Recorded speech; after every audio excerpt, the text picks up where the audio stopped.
studied in an economic field, such as artificial attack, membership influence, model emission, and black hole. Threats in the AI environment and threats to the infrastructure are also included. Because if attackers can easily construct attacks based on the AI environment and infrastructure, they no need to have the advanced AI capabilities and can also live with attack effects. This is relatively well studied in the economic field. At the same time, Huawei has summarized and sorted out the trustworthy AI based on the requirement of different stakeholders. Different stakeholders have different requirements. For example, regulator focus on AI abuse and emphasize the audit and the supervision of the AI use. Model vendors focus on the control of the AI models and the data privacy protection because model and data are the core assets of the model vendors. Integrators focus on infrastructure, environment, and application security.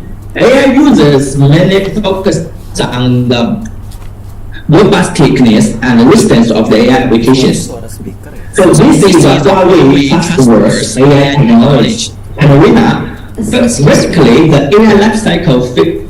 Yes. Sorry, Mr. Randall. You have 2 minutes left.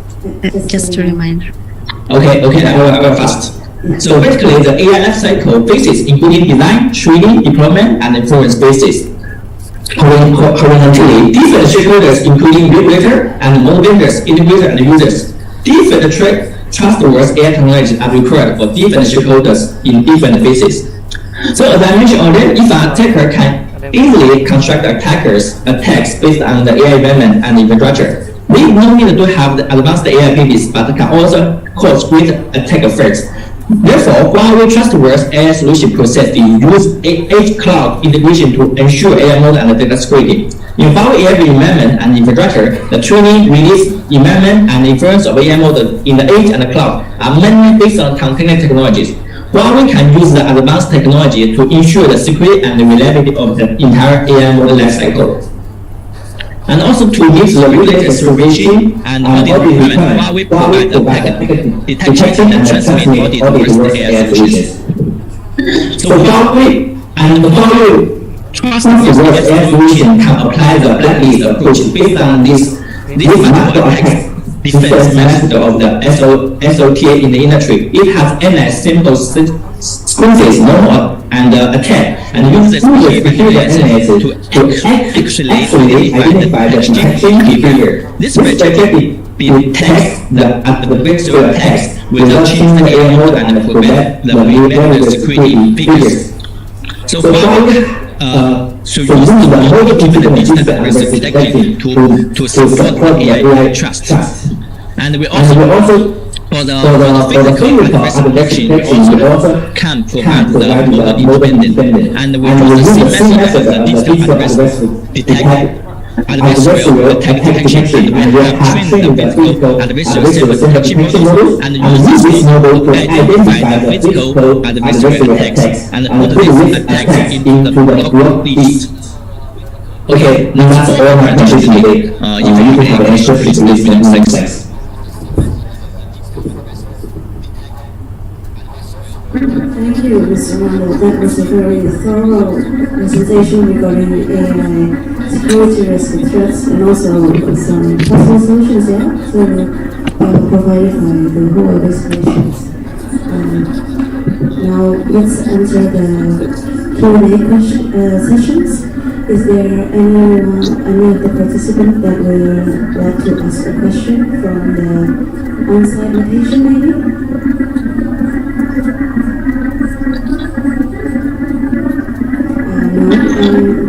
No one from the on-site location. How about from the online location? Let's see. Okay. Maybe they're still digesting what you have been presenting. Maybe there will be questions at the end of the last speaker. Maybe stand by. Is that okay, Mr. Randall? Yeah. Mr. Randall? Oh, so just a second.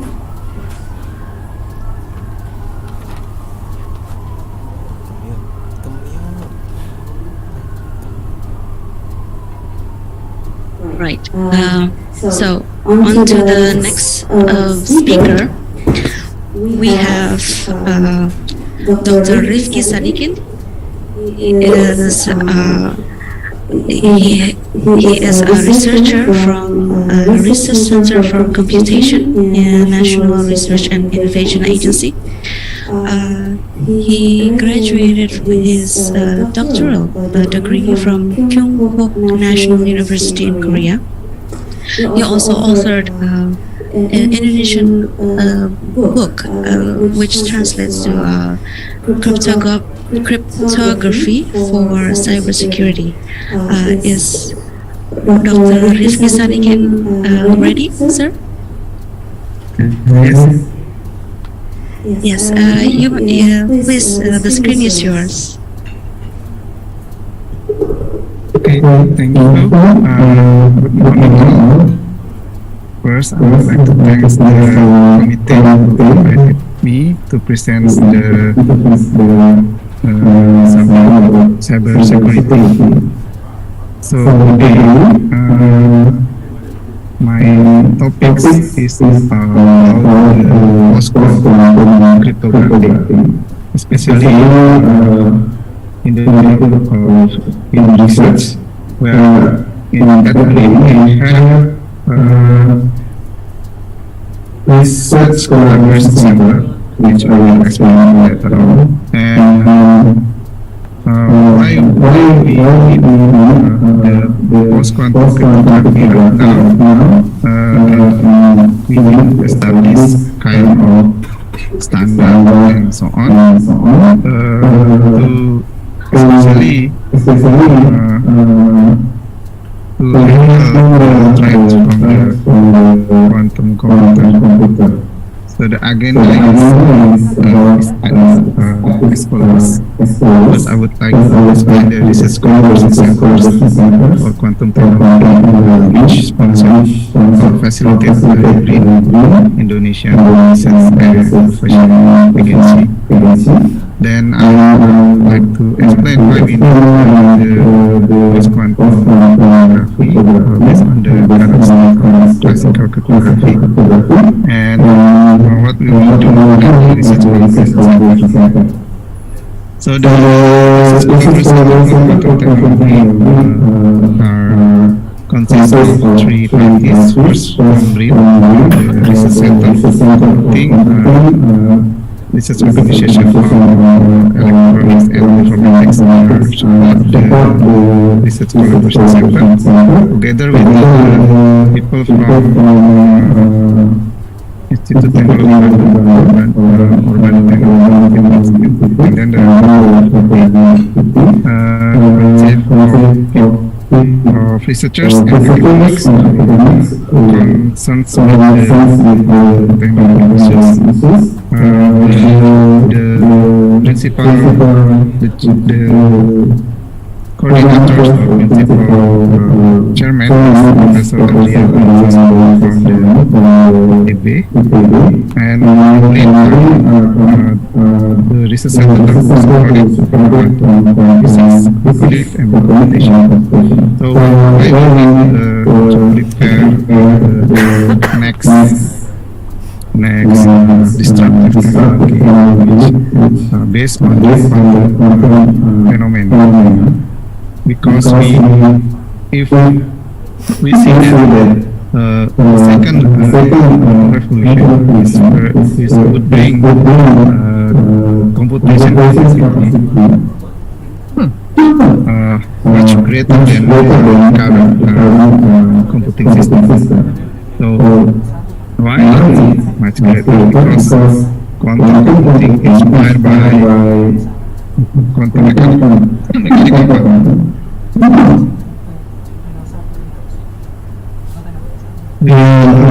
explain phenomena like superposition, entanglement, and do the computation especially the phenomena superposition on one object. It can have several more than 2 states. in the same time. So instinctively, the quantum computer will compute on the platform like already even in the way the computer store the information. So it's on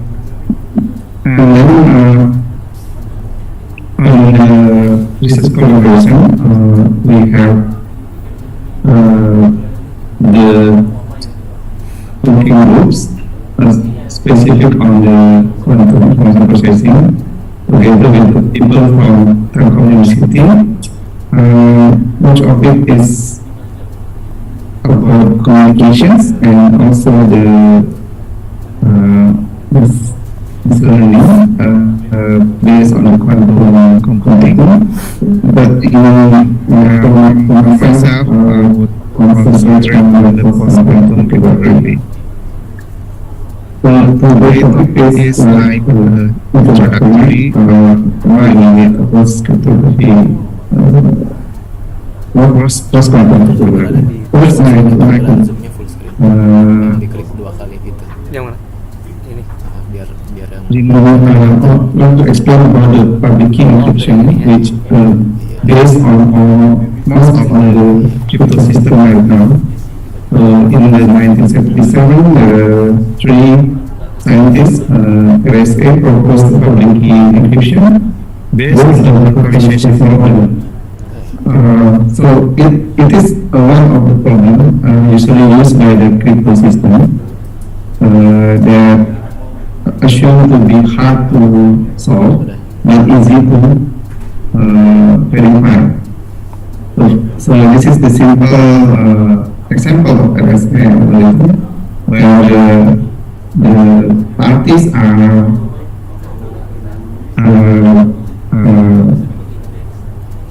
stored their own public key and private key, and all it's all based on factorization problem. Here you can see, for example, we have number 33, and when 33 is where it consists of 2 prime numbers 11 and 3.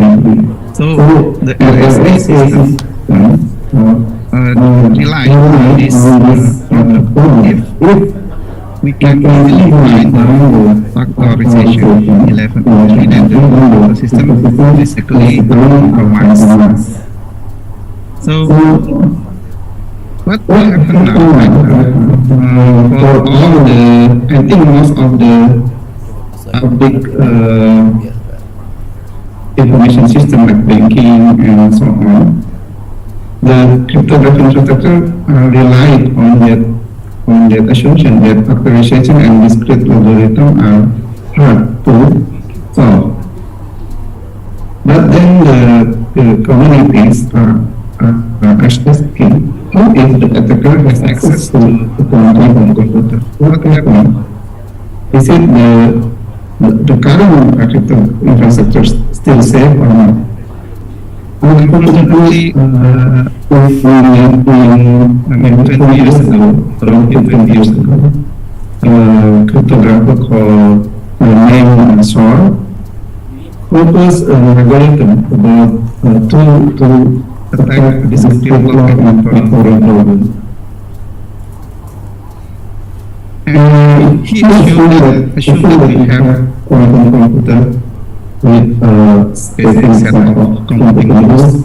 Then the RSA has factorization. It can be solved like ours by the quantum computer. Compared to the current classical computer system that makes millions of numbers. Why is it possible? Because like I said before, that in the quantum computing we assume instinctively that in the level of bit it's already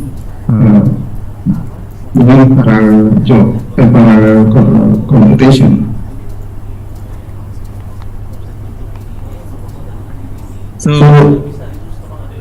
people propose some schemes for post-quantum cryptography that assume the system resistant to the quantum computers.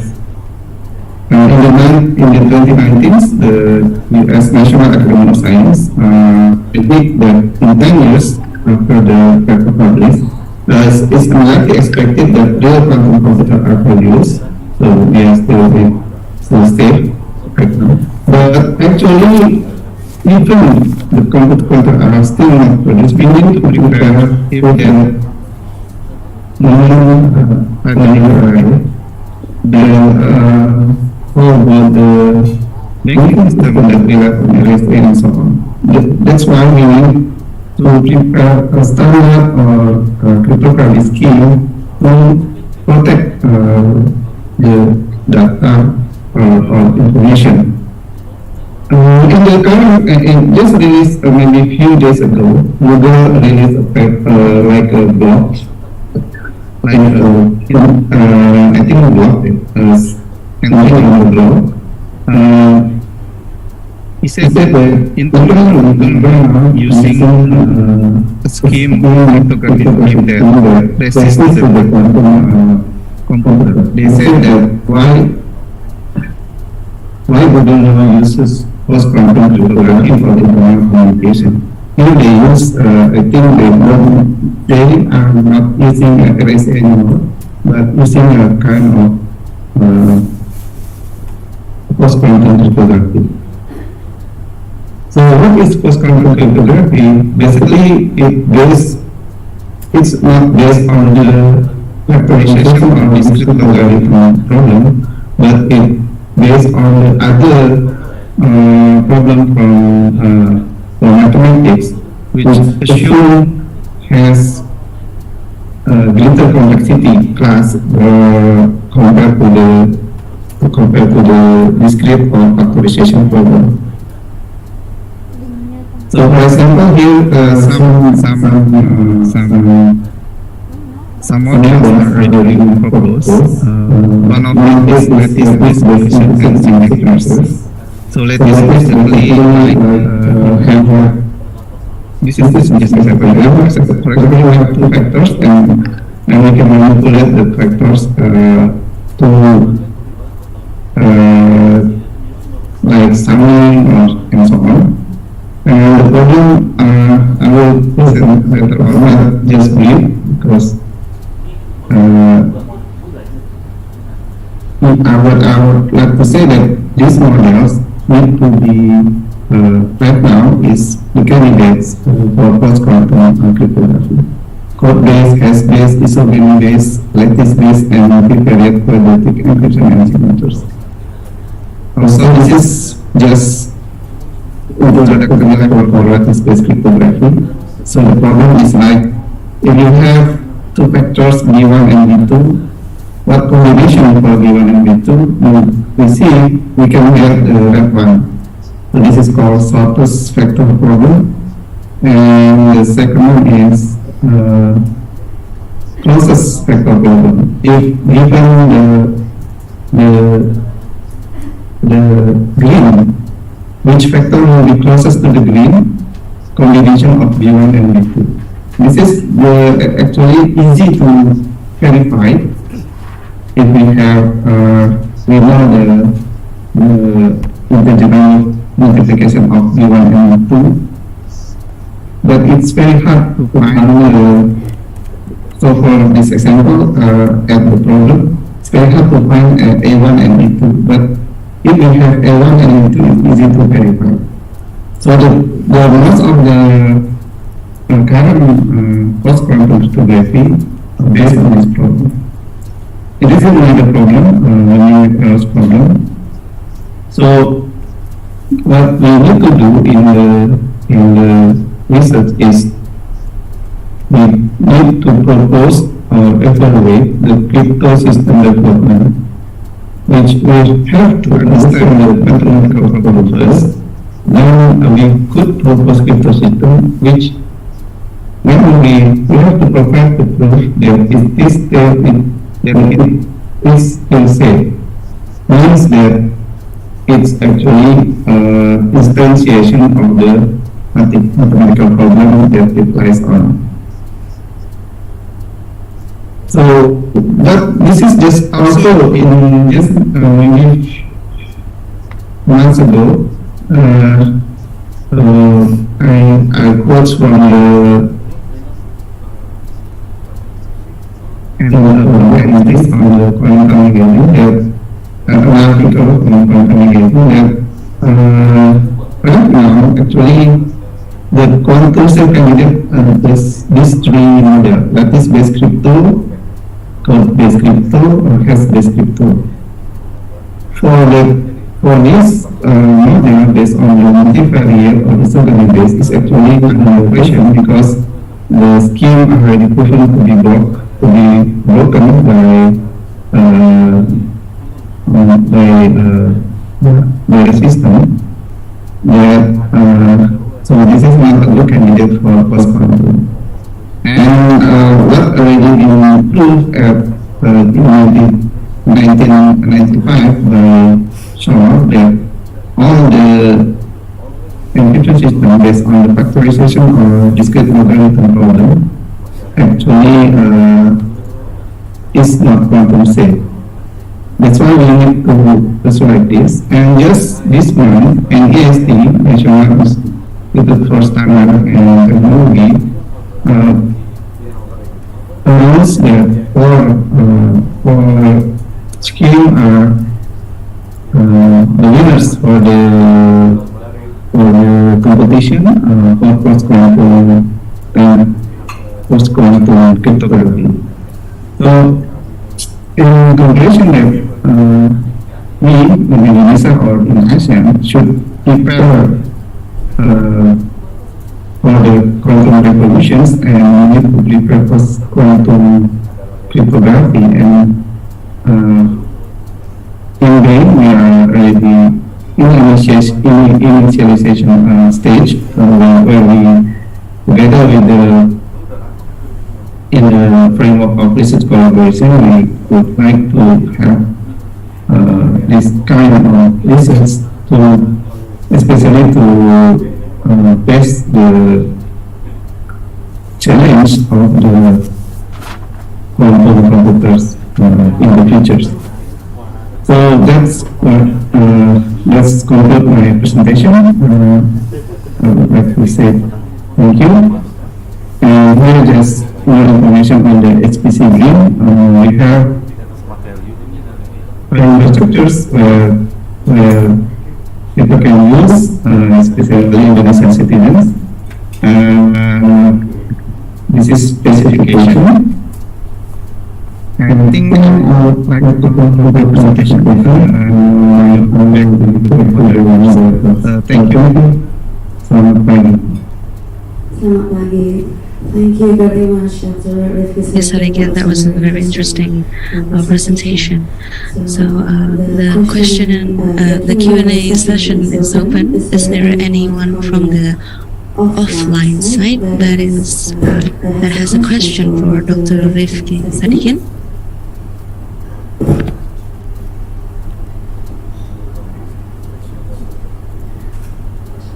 Oh, okay. There's please, sir. There's one question for Dr. Rifki Sadikin.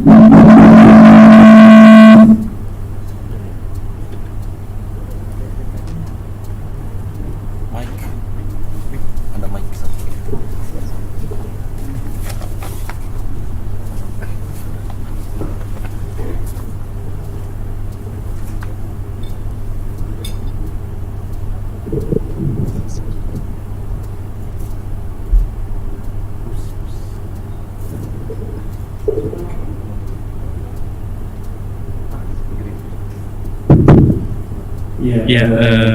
Thank you.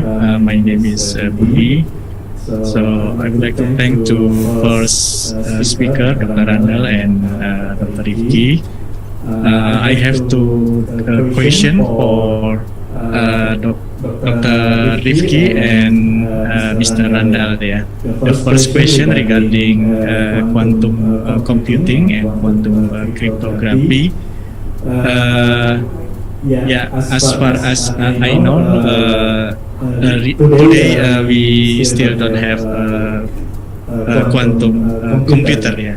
So how you can make simulations or a kind of algorithm without the quantum computer, Dr. Rifki. And the second question for Dr. Randall, Mr. Randall, I saw your slide regarding the AI face different security threats. So for security requirements, you propose for the regulator they must be has primary entry point of supervision, for example, for audit and traceability. I would like to ask about your experience, for example, for China. In China, is the regulator also audit the integrator and model vendor and also for user? Or do you have any suggestion for this kind of supervision for audit and traceability? Thank you.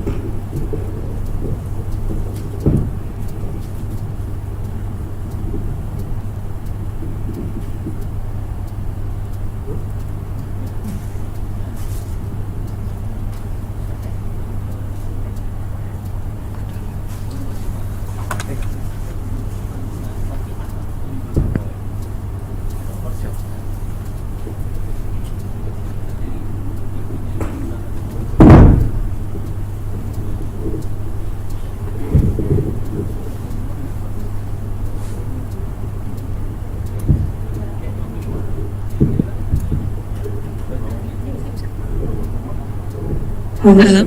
Okay. Thank you, Dr. Budi, for the question.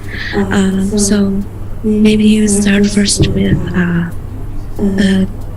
Dr. Rifki first because he's in the session. So Dr. Rifki, your answer for Dr. Budi's question. Terima kasih for question Budi. So it is correct that until now we still don't have the working quantum computers. Some are actually like Google or actually not working, but if we compare to the history of classical computers, the quantum computers still waiting for the moment where the technology could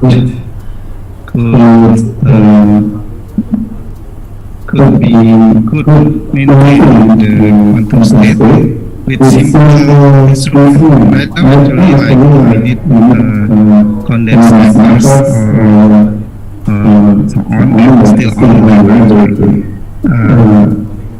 If we remember actually were invented by three, and I think the quantum computer waiting that moment, and if we will arrive at the quantum computer, can be produced in small scale. That's right. The quantum computer is only limited producers or limited institutions that real quantum system, like I think Google and maybe such kind of system, but also limited use.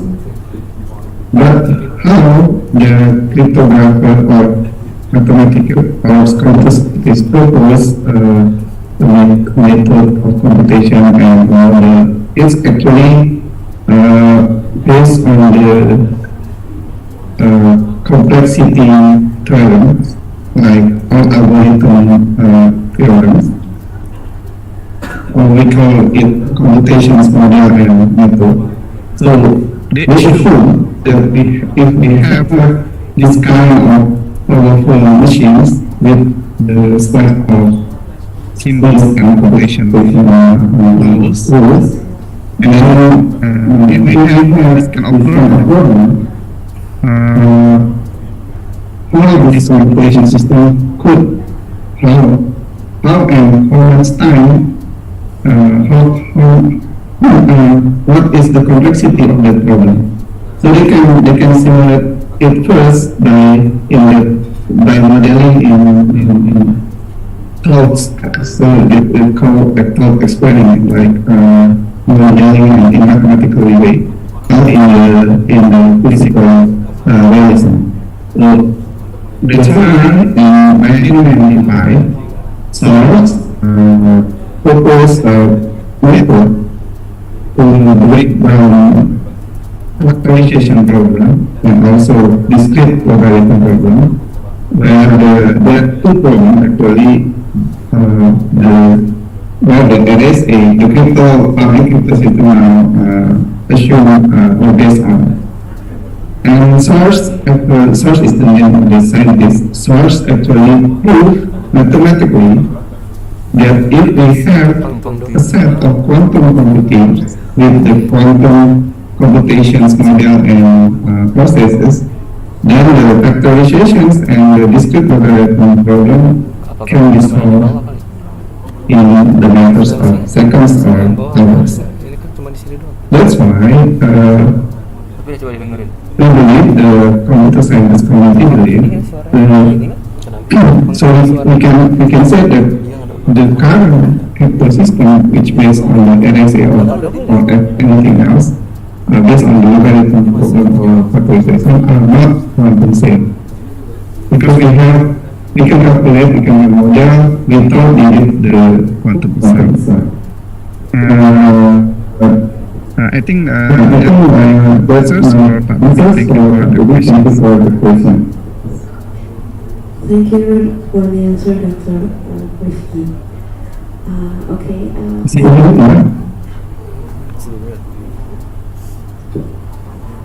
Hello? Okay. And now a question for Mr. Randall. Are you on?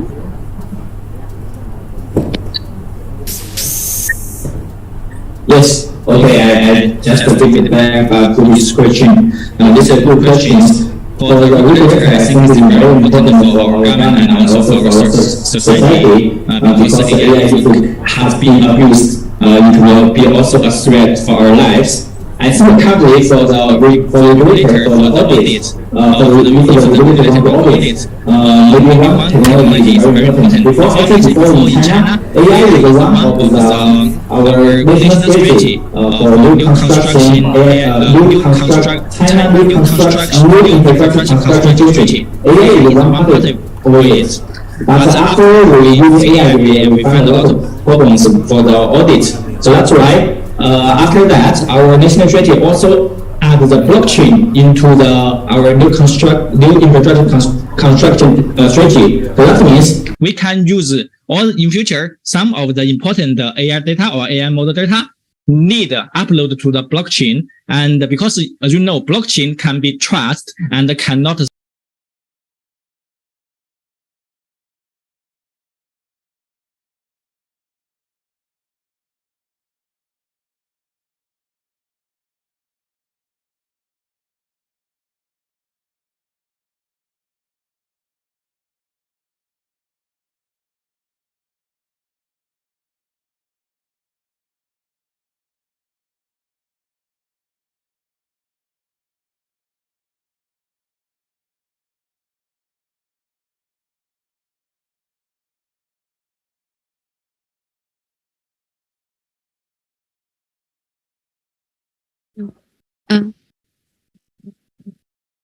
Mr. Randall, are you still there?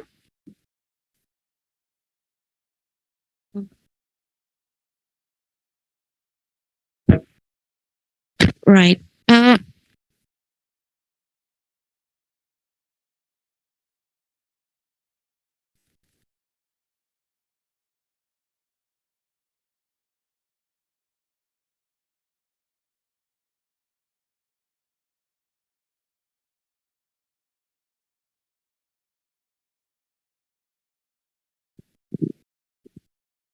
Okay. Hello. Yeah. Thank you. Mr. Randall, are you here yet? Okay. Maybe while waiting for Mr. Randall to come back on, may I ask Mr. or Mrs. Feeble from Cambodia? You asked a question in the chat box. Is this for Mr. Randall or is it for Dr. Rifki? Is Mr. or Mrs. Feeble from Cambodia here? Yeah, I'm here. Yes, I'm sorry. You asked a question about does your project gain fund and support from Asian dialogue partner? That is for Mr. Randall, or is it for Dr. Rifki? The question. I think Mr. Rano relating to the AI on cyber security. Sorry.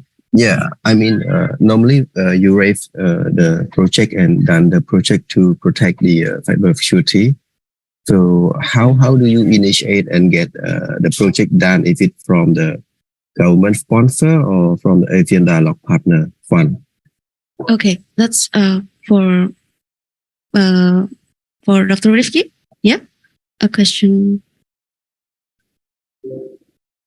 Yeah. Okay. Dr. Rifki, are you still here? Are you still online? Yes, but I think the question are for Randall.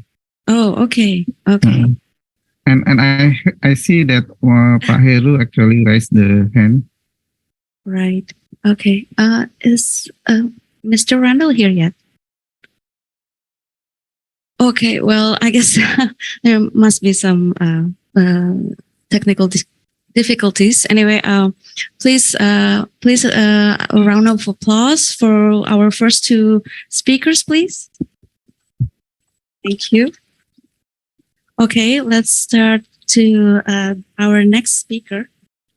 We have Mr. Muhammad Arif, Master of Science.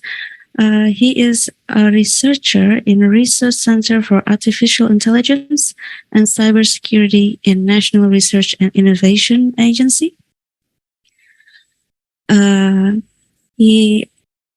Is Mr. Muhammad Arif here? Yes, yeah. Yeah. Are you ready for your presentation, sir? Okay, yeah. Yeah. Okay. Then the screen is yours, sir. Okay, I will share my slide. Yes, we can see your slide, sir. No, it is your. Can I share my slide from my own computer? Okay. One. Can you see my slide?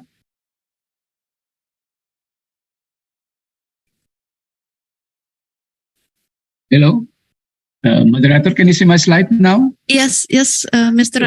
Yes, I can see it. Okay. Assalamualaikum warahmatullahi wabarakatuh. Good morning, everyone. If my voice is become unclear, could you please let me know, and I will change the internet provider. Okay. First of all, I want to thank the ASEAN AI Committee for giving me the opportunity to present some idea about AI in cybersecurity, especially what we have done in BRIN. The title of my presentation session today is Smart Cybersecurity Research at BRIN. BRIN is a National Research and Innovation Agency in Indonesia.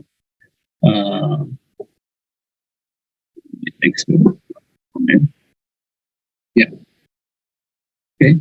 I will skip this slide because it has been introduced by the moderator. Now, okay, I will give you a brief explanation about what we did and what we do in cybersecurity research group. So the Cybersecurity Research Group is a research group that conducts research and development in the field of cybersecurity with the aim of supporting the state and nation in the creating a safe Indonesian cyber environment. What kind of research area we are focusing on? As you know, all of us know, of course, yeah, that the cybersecurity is very huge and broad area. It includes digital forensics and national critical infrastructure security, digital identity, hardware security, software security, network security, cloud security, and so disaster recovery, blockchain technology, etc. And it is not possible for us to do all of these topics at the same time. So our research group for this year focusing only on 3 topics, namely smart cybersecurity and blockchain technology, and then digital forensics. The facility we have, some and others is NVIDIA DGX 100, A100, and NVIDIA DGX1, TensorFlow, Checkmarx, Akunetics, IBM Performance Test, and open source software. So we are compiling the research into this structured organization. So we have a program manager and also 3 subgroups under the cybersecurity research group. We have smart cybersecurity subgroups and blockchain technology subgroups and digital forensic subgroups. Yeah, there's the 3 research area we are focusing in this year. So for every subgroups, they do some research and development in the following area. For example, the smart cybersecurity subgroups will do some research and development in machine learning and deep learning in IDS. IDS is intrusion detection system. And also some research and development in machine learning and deep learning for spam email detection and network data analysis and data processing for this machine learning and deep learning research. And the blockchain technology, because it is a new technology at this time, yeah, they do some activities studying blockchain technology and then developing infrastructure for the blockchain. We are focusing on Hyperledger and Ethereum, and also development of blockchain application. And the digital forensic subgroups, we are focusing in network forensic and static and dynamic application security testing. Our group also has compiled a roadmap for 2022 until 2025. So it is a 4 years roadmap with different keywords in this for every year. For example, in 2022, I will not explain all of this slide, and I only want to focus in the keyword. So in 2022, we are focusing in the research, and in 2023, we will shift to development of the application, and 2024 prototyping, and at the end in 2035, we have a plan to implement all of the research in the IDS, spam email, blockchain, network forensic, and so on.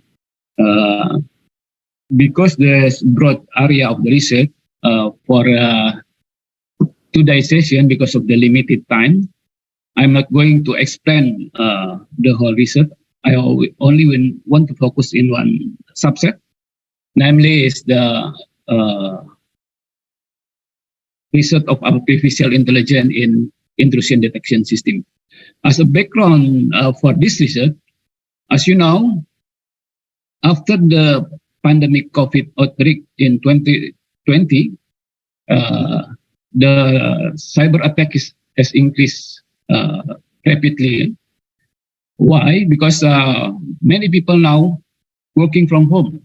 It means that they will have access to the computer system at the office through the internet. And it means also that many computer systems that was previously closed and then now is open.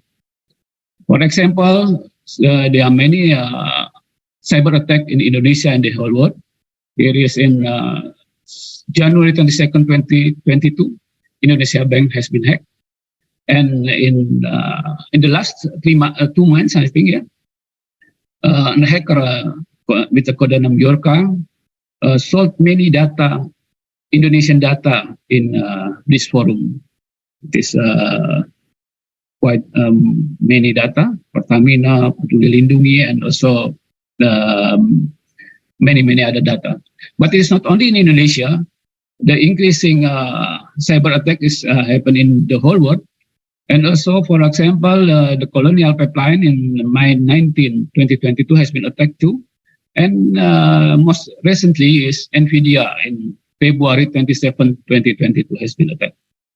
And as you can see in the left hand of this picture, the device of software for doing some hacker attack also sold very cheaply in the online market.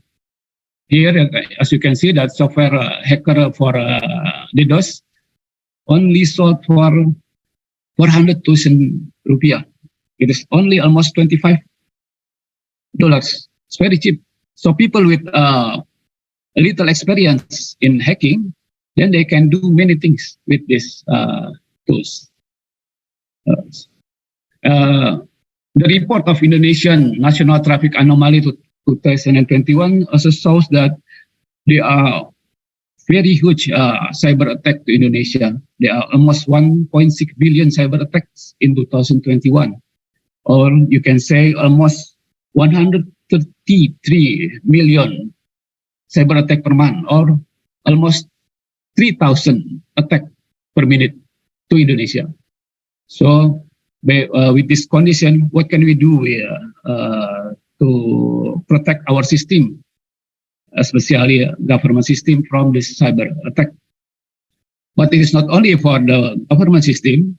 The cyber attack also, they are doing also attack to the whole other system, for example, SCADA system, and also other critical system, something like this.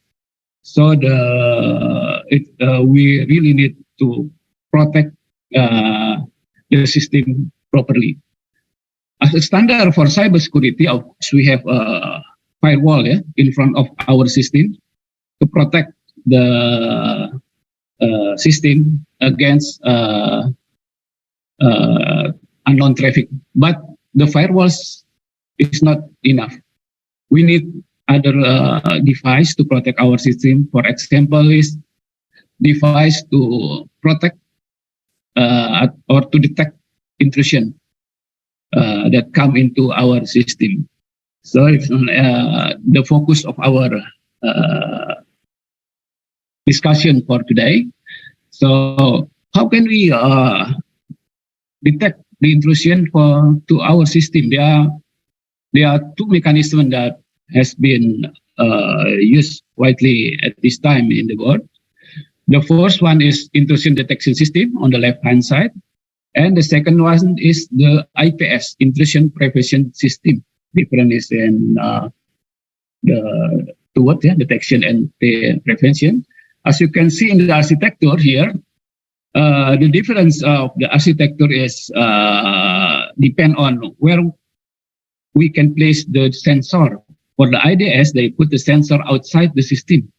So the IDS will detect, analyze, and give recommendation whether traffic is legal or illegal traffic. And then the admin will decide whether it is a real attack or not, and will be blocked or not. But IPS on the right-hand side, the sensor we put in the network itself. So after analyzing and detecting the traffic, then if it is an attack, then the IPS will automatically block the traffic. For this session, we only focus on the IDS, the architecture on the left-hand side here. how can ADS detect the possible legitimate or illegitimate traffic? There are two mechanisms for the IDS to detect the traffic. The first one is signature-based detection, and the second one is anomaly-based detection. In this first one, signature-based detection, they are searching for and compares the packet with predefined rules or patterns in a database known as signature. So they will compare signature with the traffic. The identified attacks have special features, and these features are stored in database. But anomaly-based detection have different mechanism. This method is designed to reveal and mark patterns that have different variation from normal traffic. Anomaly-based detection works on the assumption that something different from normal traffic is an attack. That is the point. So something different than from normal traffic is an attack. And the second point of the difference between this mechanism is that signature-based detection works best against recognized cyber attacks. It is clear, I think, because in signature-based detection, we are comparing the signature in the database with the traffic. But the anomaly-based detection works best against unrecognized or unprecedented cyber attacks, also known as zero-day attacks. That is attack that has never been detected before. And the third difference is that signature-based detection needs ongoing human interaction and knowledge to update the signature database. So we need to regularly update the database. But the anomaly-based detection necessitating less human interaction because they are utilizing statistical-based or knowledge-based algorithm to uncover undiscovered attack activity. But if you see this comparison, maybe you think that anomaly-based detection is much better than signature-based detection. But actually, the anomaly-based detection has a weakness because it has the potential to generate a high false positive rate. False positive, as you know, in AI, that is a legitimate traffic that has been considered as unlegitimate traffic. That is why then people are doing research in AI. They are trying to see how is that possible to use AI in anomaly-based detection. So it is the architecture for the machine learning or deep learning in intrusion detection system for the AI application in cybersecurity. So in this architecture, we can see that we have machine learning or deep learning architecture here to detect whether traffic is legitimate traffic or unlegitimate traffic. For doing research in this area, we need to have to do some step here. We need to have a data set, of course, a good data set. We need to have a good data set here. And also we need to have machine learning or deep learning architecture and performance measurement and a good research infrastructure. Why? Because when usually it is the machine learning or deep learning research need a good aspect, a good computer infrastructure to do some simulation. And then we need to do prototyping, and at the end, an implementation of development of this solution.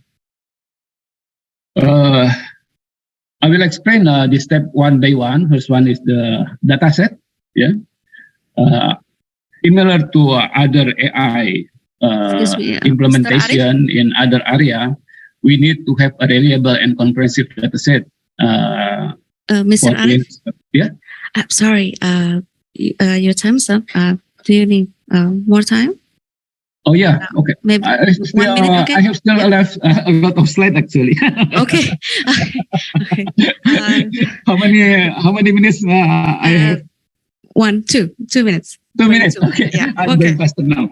Maybe Thank it is you. better to go to TA session. Yeah. I will. Yeah. Okay. I will give a very short explanation. I think I still have 7 or 8 slides here. and it will take maybe another 15 minutes. Okay, now the data set. There are some data set we can use for this for the simulation of ML or DL in cybersecurity. There are up to now there are 35 available data set publicly. It is 8 of them. From the old one, the benchmark database, KDDCAP 99, until the most current one, Trap ID dataset. It is public and label 2, so you can use it for supervised learning. And then I will skip this part. Mr. Arif? Dataset feature for KDDCAP. I will skip this part, and then I will skip this part too because it's too much detail in this slide. And also, it's still about the dataset. I think I will skip this part. Okay. Data processing. Okay. Data processing. It will take another 3 minutes. I will skip this part. Okay. And the performance measurement, similar to other research in AI for any other area, then we can use accuracy, precision, true positive rate, false positive rate, or also F1 score to decide whether the performance of our architecture is good enough or not. As an illustration here, I will give some example about two simulation we have been done in our research group. First one is deep neural network in IDS, and the second one is convolutional network in IDS. So in the first one, we are using deep neural network as a classifier for legitimate and illegitimate traffic. This deep neural network has hidden layer 5. Neural networks in each hidden layer is 30. Activation function that we have been used for this model is quite linear unit. Optimizer function is plus entropy and epoch is 30. And the simulation has been done in NVIDIA DGX 100 and 800 and DGX1. The second one is CNN is in IDS, convolutional neural network in IDS. We are using one different dimension convolutional layer, 2 layers, and max pooling layers is 2. Flattened layer for the classification is 1, and then fully connected hidden layer here. We have 2 fully connected hidden layer, and activation ReLU, rectified linear unit. Optimizer Adam and loss function is plus entropy with the epoch 30, and the infrastructure is similar with the DNN. And the result is as follows. You can see that the CNN is much better than DNN for the accuracy, precision, and recall. Next step, what will we do in this area, this research area in BRIN? We have a plan to implement other machine learning, deep learning architecture in this IDS. For example, RNN, autoencoder, etc. And we have a plan to implement transfer learning and self-learning. And of course, we have a problem with imbalanced data sets that need to be solved too. And of course, the last one is deploying the system of model prototype in a relevant environment. One thing I want to emphasize is that in such a research, I think we need a collaboration between ASEAN member countries. Why? Because as you know that hacker or cyber attacker, they are working not solely, but they are working in collaboration too. So if a bad people working in collaboration, then good people also need to work in collaboration, I think. Maybe in the future we can all work together with collaboration between ASEAN members country in this research area. Thank you, moderator. Terima kasih.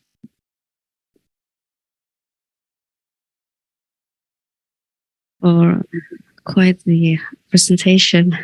Thank you so much. So the Q&A session is open for Mr. Muhammad Arif's presentation. Is there any question from the offline site?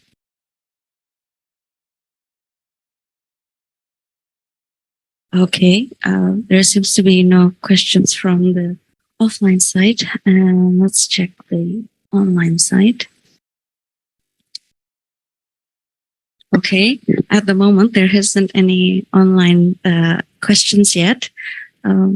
Thank you for your very thorough presentation, Mr. Muhammad Arif. Please an applause for our third speaker. Thank you, Mr. Muhammad Arif. Okay, now we go to our final speaker.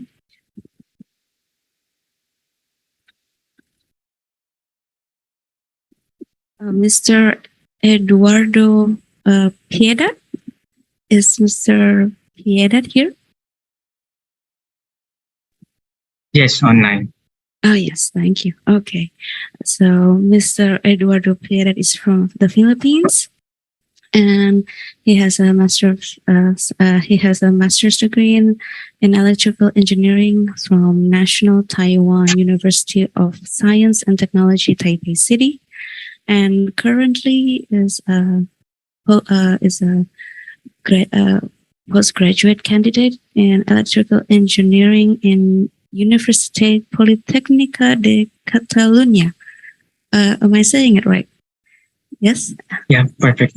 Okay, thank you. Okay, please, Mr. Piedad, the screen is yours. Thank you for the introduction. Let me share my screen.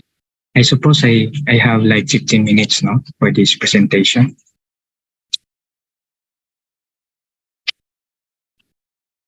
Can you see my screen?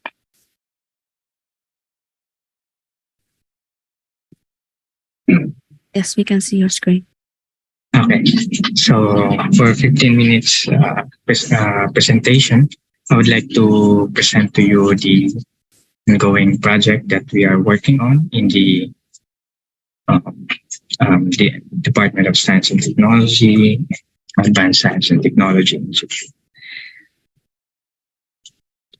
Someone chat. Okay, the title of this presentation is Secure Video Monitoring System Using Semantic Segmentation. Earlier, we have witnessed different cybersecurity fields, and like for example, the quantum and trustworthy AI, of Huawei, and also the latest one from BRIN. They research on how you can secure internet connectivity. In my presentation, I will be focusing more on a real world application. So basically, we were using AI for cybersecurity.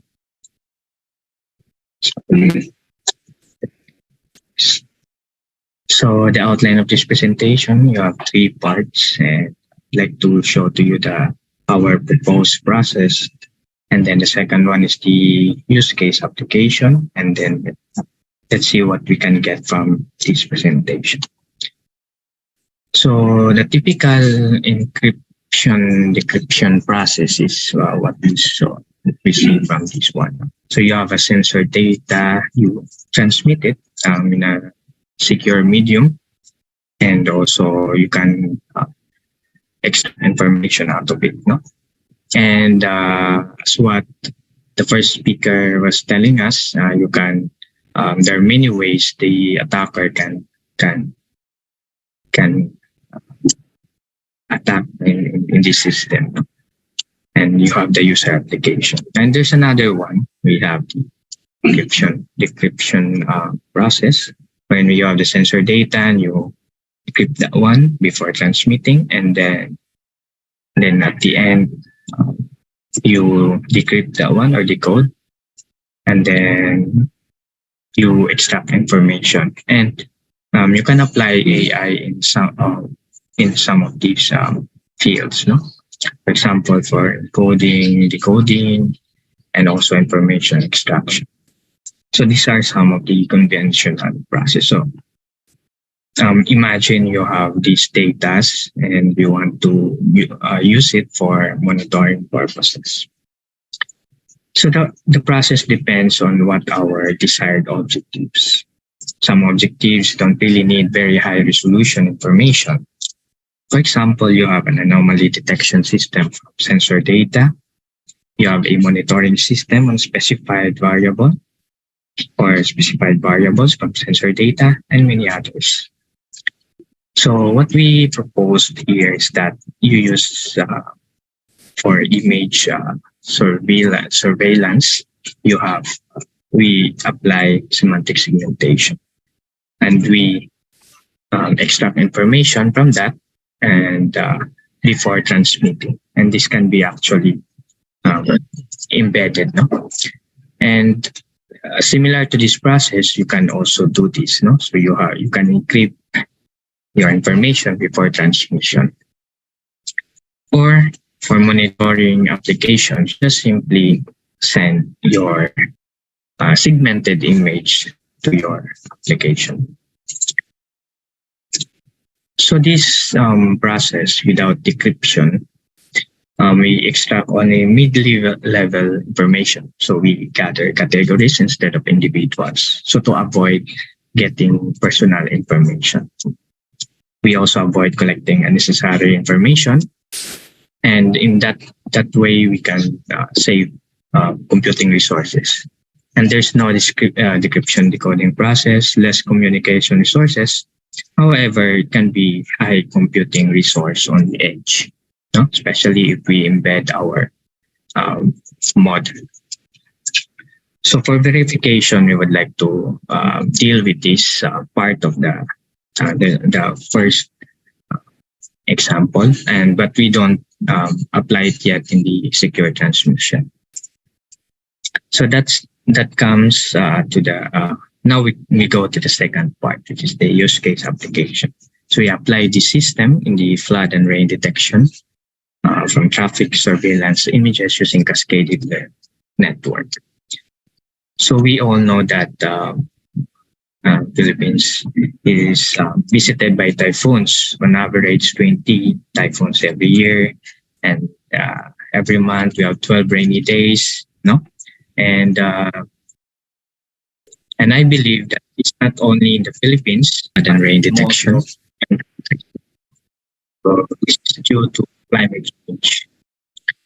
So we, in my team, or in my the team proposes this flood sense, project flood sense. It is a non-invasive, intelligent flood rain monitoring system, and we use existing infrastructures, no? CCTVs, traffic, and explainable AI. No? So, but the term explainable here is that you understand what the model, the cascaded model that we use. And above all, we would like it to be more secure, no? Meaning that you don't get information other than what's needed. No? So in this project, we use this cascaded learning network. We have two models here. We have the semantic segmentation pre-trained model, and you have the CNN network for information extraction. And you have transmission and user application. So this is the system that we created. And the images or the image data set are from actual data set from a local government unit. And our goal is to simply get the 6 classes, no? So no rain, no flood, etc. So instead of sending the whole images to the user. So let's proceed to the first model. So semantic segmentation. There's a limited literature in flood rain detection system using surveillance cameras, although there are some. And also rich literature in semantic segmentation. Limited literature in semantic segmentation applied in surveillance cameras. But no prior literature when it comes to flood rain monitoring system, cascaded using cascaded learning based on surveillance cameras. So that's why we thought that this research would be a novel, no? Other than what we are trying to solve the problem of security. So this is our transfer learning model, the DeepLab V3. So you have these image semantic segmentation or parsing image. You can see them from day and nighttime video. So that's for the first model. And for the second model, which is the information extraction, we use convolutional neural network architecture. And so you can see data partition, 30,000. And we have the training, testing, and validation process. And we use cross-validation of 10 models. And so after that, this is the transfer learning process. No? So just briefly show to you. So this we start with the data, we partition the data into training and testing data set, and we fine-tune the old model, which is a pre-trained model, using the training data set. We optimize or have hyperparameter optimization of the fine-tuned model. We have the deep learning model from with the fine-tuned model. We test it with the testing data set. And then we conducted performance evaluation.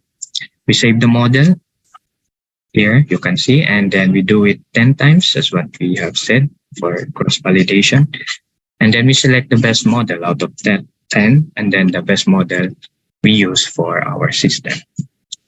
So for the performance comparison, so we choose the number 5, but if you can see, most of them are somehow close to each other. No? So basically, you can choose either any of those 10. So you can see the performance of the model number 5. So there's no overfitting after 20 epochs. And so the confusion matrix, you can see that it's not performing well when it comes to detecting images with rain, no flood, and it is confused with regardless of rain with flood. No? However, we have a good prediction for no rain or flood. And this is our overall performance. And you can see it's satisfactory, no? So at least 79% F1 score. And but if you can see the confusion matrix, it can be improved, no? And so we tried optimizing the hyperparameters, and these are what we have derived, no, or what we have found. We're using Bayesian optimization, and we have increased our accuracies from almost 5%, no, for training and testing evaluation. So that's it. That's for the part, and our ongoing works we use to we're going to compare it with the other semantic segmentation models and also quantification of flood level and comparison with direct models without our proposed semantic segmentation. And our future works are more that we wanted to work on. So that comes to an end. So this is, I think, the last slide. For the proposed semantic encryption process is initially implemented with a rain and flood surveillance system from traffic CCTVs. So we only need to extract important information, for example, presence of flood and rain. And we monitor based on segmented surveillance images, and we can avoid individual information. For example, the persons or other information for cars, no? So the plate number, etc. Further studies on real-time system integration. So we will extend this later. Ongoing. Can be computationally expensive. Embedded system integration, And we'd like to apply other transmission communication protocols and other system features. So thank you for listening for this presentation. And, I hope you get something from this research. Thank you, Mr. Piadat. That was quite interesting for flood detection. Yeah, very, very interesting. Now the Q&A session is open for Mr. Piadat's presentation. Would any participant in the offline on-site location has any questions for Mr. Piadat? All right, and no questions from the offline side, and currently no one in the online as well. All right, okay. So I have a question. May I ask, how long does it take for the processing of semantic segmentation that you are doing for one case? Okay. So I don't have that thorough details, but if you were asking for training, we are using similar to what the previous speaker of BRIN, that we also have the HPC training, computing facility. No? So I'm not sure. I forgot now how long it took us to train and test the model. And so we're doing it offline. So we haven't done the real-time process. So I could not answer the how long will it take for the real-time application. But yeah, that's one of the challenge for sure, because given the fact that we have cascaded network, so we are expecting that it would take some time, but not that long. Yeah. Thank you. Looking forward for the future works. Thank you. Okay, round of applause for our fourth speaker. Thank you.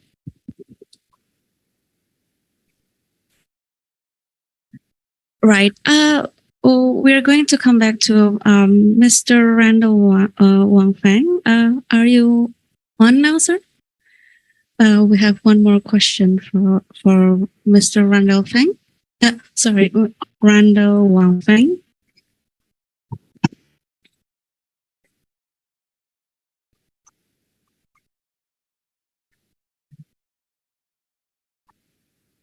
Mr. Randall Wang Feng, are you on?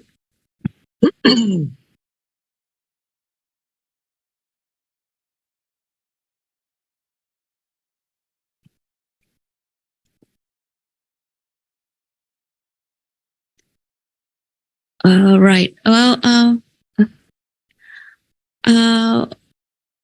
I guess this last question from Mr. Fibo from Cambodia, I think we will forward it to Mr. Randall Wang Feng, because apparently not on. Oh, is there a question? Any more question? No. Okay. Thank you. Thank you for all the the presentation. So for this session, we've had some descriptions, definitions for security risk, AI security risk, and also possible solutions offered by the Huawei tech investment. And then there's also the post-quantum cryptography by Dr. Rifki, which has some limitations at the moment because there's no the computing machine that is required. And also we have some presentation from Dr. Muhammad Arif, which explains about the amount of cyber attacks happening in Indonesia, and also how to approaches and how to handle the cyber attack threats. And of course with Mr. Eduardo Piedad, who is currently doing artificial intelligence for the flood monitoring through surveillance cameras, which is quite exciting as well.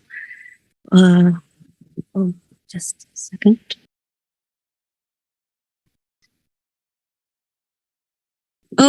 Sure. Yes. Okay. There's a question from the offline participant, please.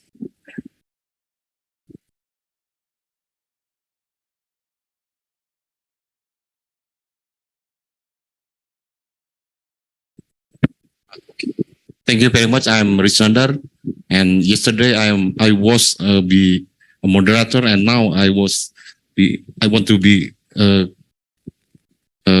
question. The first I would like to ask to the from the Philippines, Eduardo.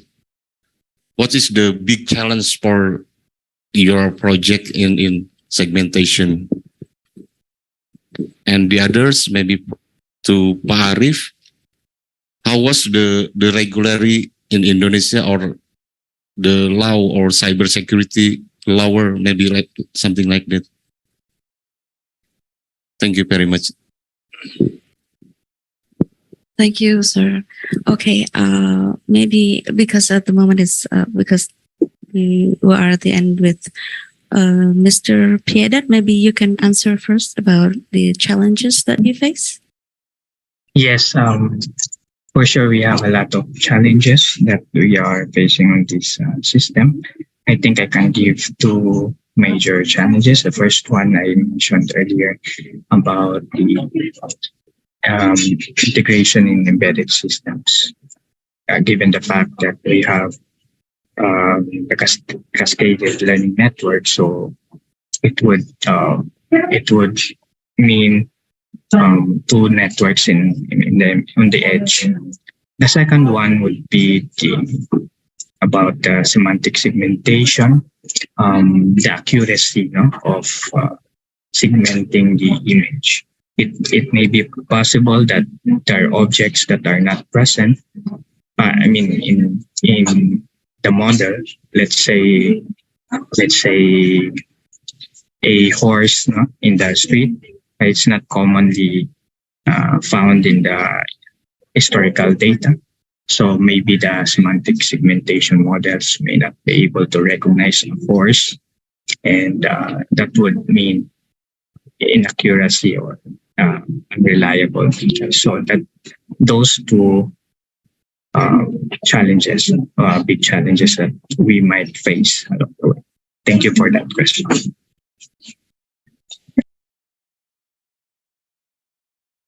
So, Mr. Muhammad Arif, are you still on? Yeah, okay. Yes. Can you hear my voice? Okay. Yeah, there's a question about the law for cyber attack. Yeah, in Indonesia. Yeah, please. If I'm not mistaken, then the question is regarding the regulation and rules of cybersecurity in Indonesia. Is that true? I think so. Yeah. The responsibility of regulation and rules in of cybersecurity in Indonesia it is the responsibility of BSSN, Badan Cyber and Sandi Negara. As long as I know, they have published many regulation or rules. For example, rules about cybersecurity itself, security operation center, and then so they proposed the PDP, Personal Data Protection Decree, yeah? And this year they also in the stage of compiling rules or regulation regarding the cryptography algorithm and the cryptographic policy. I am part of this team, Usually they are asking people who have experiences in the certain area to help them in compiling all of these rules. But it is a responsibility of the assistant, and they already have they have already published many regulation and rules, and I think it's very good. Is that enough? Yeah, it is enough. Thank you, Mr. Muhammad Arif. Right. Back to Mr. Piedad. There's a question from online from Dr. Effendi Yaakob. How efficient and accurate is the data mapping as compared to inputs from rain sensor or weather stations? Okay. Thank you, Dr. Effendi, for that question. First, we are not comparing our system with sensor weather stations, even though in my institution we have also another team working on that. Second, our goal for this system is simply to detect flood and rain, and it would be our future work to quantify the level, flood level or rain level. By then, we hope to compare it with the conventional weather stations with sensors, etc.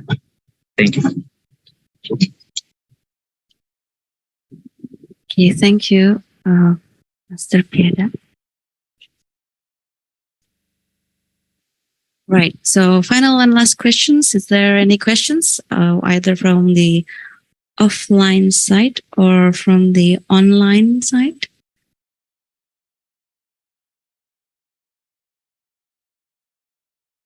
Right. Okay. Thank you for the time and for all the presentations from the speaker and also the participation of the participants. Please, a round of applause for all of us.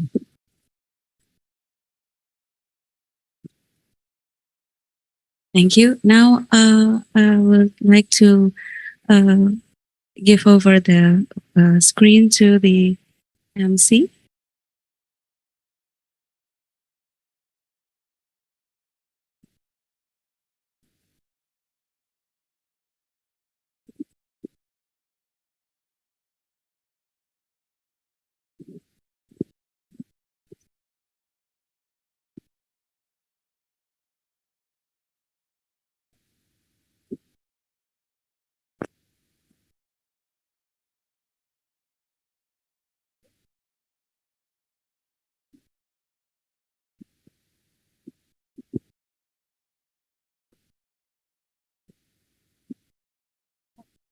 Okay, for the next agenda of this workshop, the participants are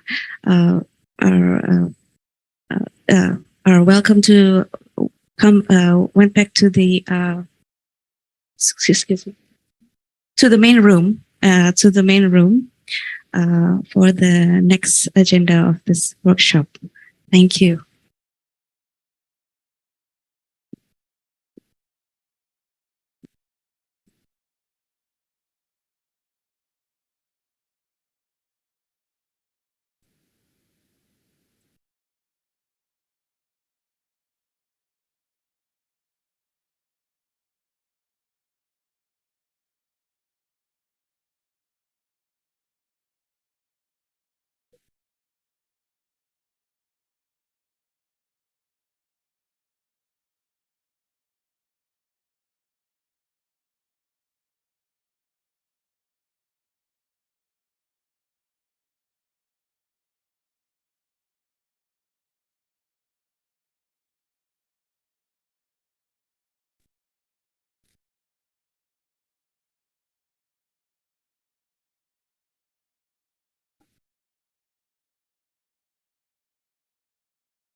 No harm can defeat us, no pain can frighten us, since we are always one. Harmony is what we believe in, no one will be left behind. So we can fly as one, blow our love to the sky, since we are always one. Let's share our spirits to heal the world. Let our consonants speak out loud. Let the light from the east shine through the clouds. ASEAN still unite as one. Let's share our spirits to heal the world. Let our consonants speak out loud. Let the light of the east shine through the clouds. ASEAN still unite as one.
To heal the world, let our consonants speak out loud. Let the light of the east shine through the clouds. ASEAN still unites as one.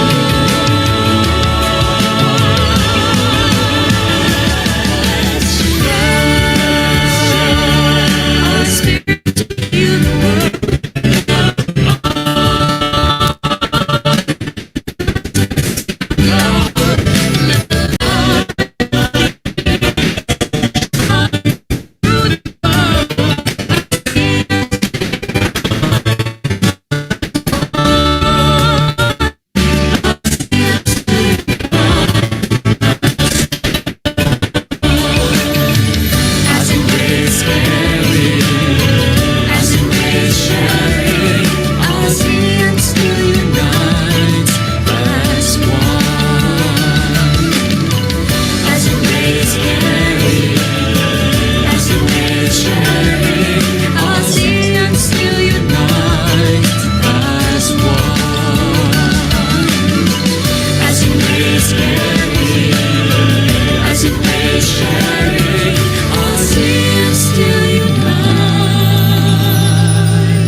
ASEAN way is caring.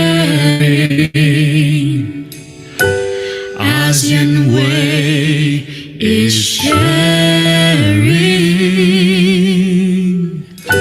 No matter the distance between us, ASEAN still unites as one.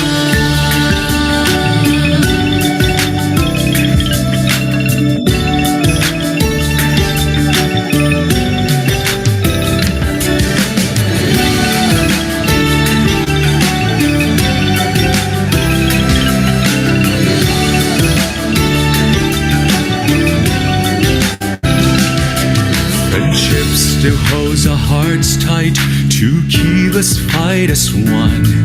No harm can defeat us, no pain can frighten us, since we are always one. Harmony is what we believe in. No one so we can fly as one, blow our love to the sky, since we are always one. Let's share our spirits to heal the world. Let our consonants speak out loud. Let the light from the east shine through the cloud. ASEAN still unite as one. Let's share our spirits to heal the world. Let our consonants speak out loud. Let the light from the east shine through the clouds. ASEAN still unite as one.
To heal the world, let our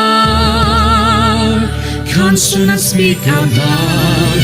Let the light from the east shine through the clouds.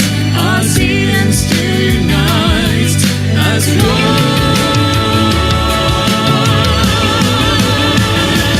Let's share our spirit to heal the world.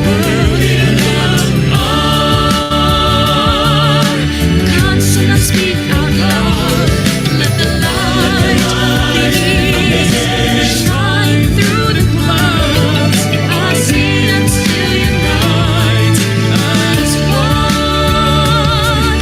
ASEAN still unite as one.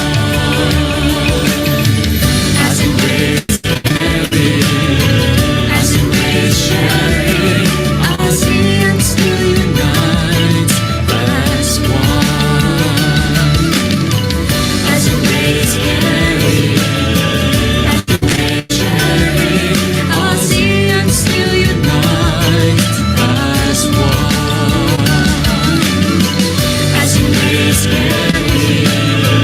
as it waves sharing, ASEAN still unite.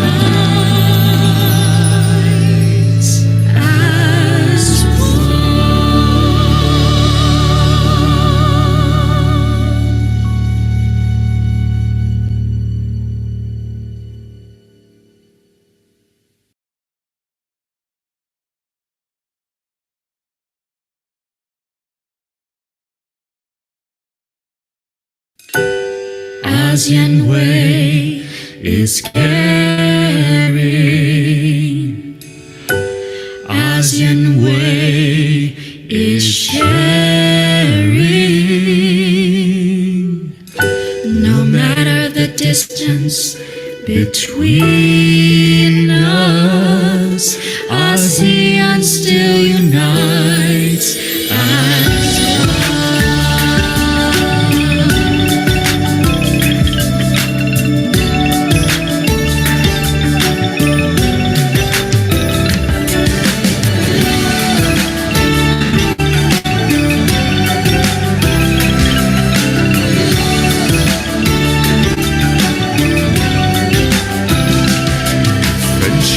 Still holds our hearts tight to keep us as one. No harm harm can defeat us, no pain can frighten us, since we are always one. Harmony is what we believe in. No one will be left behind.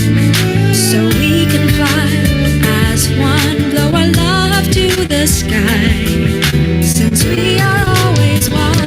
Let's share our spirits to heal the world. Let our consonants speak out loud. Let the light from the east shine through the clouds. ASEAN still unite as one. Let's share our spirits to heal the world. Let our consonants speak out loud. Let the light from the east shine through the clouds. ASEAN still unite as one.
To heal the world, let our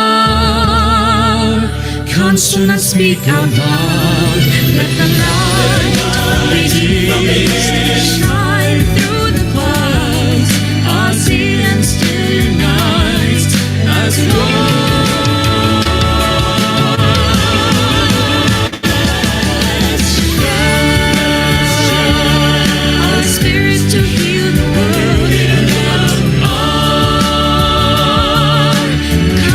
Speak out loud. Let the light from the east shine through the clouds. ASEAN still unite as one. ASEAN still unite as one.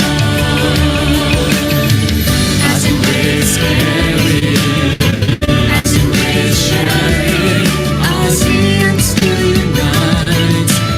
As one, as it waves carrying, as it waves sharing, ASEAN still unite as one. As it waves carrying, as it waves sharing, ASEAN still unites as one.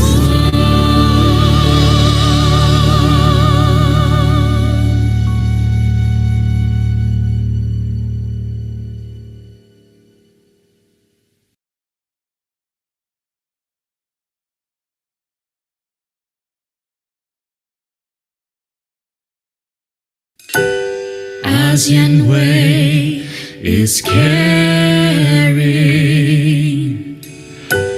ASEAN way is sharing.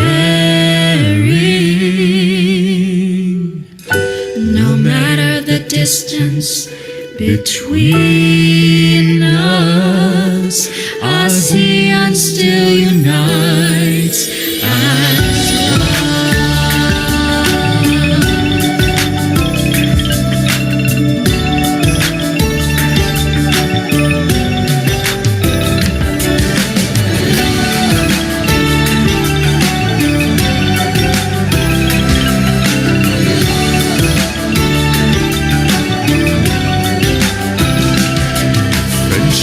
Still holds our hearts tight to keep us fight as one. No harm can defeat us, no pain can frighten us, since we are always one. Harmony is what we believe in. No one will be left behind. So we can fly as one, blow our love to the sky, since we are always one. Let's share our spirits to heal the world. Let our consonants speak out loud. Let the light from the east shine through the clouds. ASEAN still unite as one. Let's share our spirits to heal the world. Let our consonants speak out loud. Let the light from the east shine through the clouds. ASEAN still unite as one.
To heal the world, let our consonants speak out loud. Let the light from the east shine through the clouds. ASEAN still unite as one.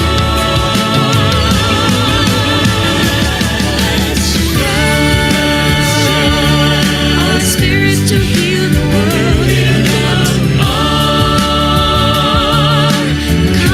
Speak out loud.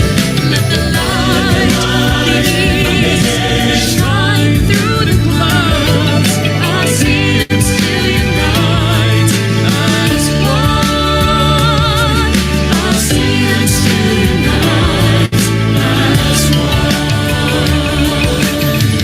As it waves carrying, as it waves sharing, ASEAN still unite as one. As it waves carrying, as it waves sharing, ASEAN still unite as one. As it waves carrying, as it waves sharing, ASEAN still unites as one.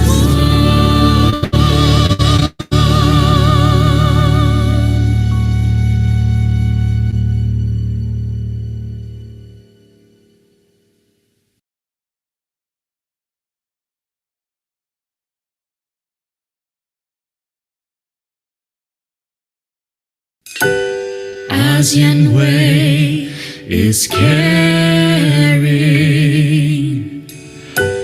ASEAN way is sharing. No matter the distance between us, ASEAN still unites as one.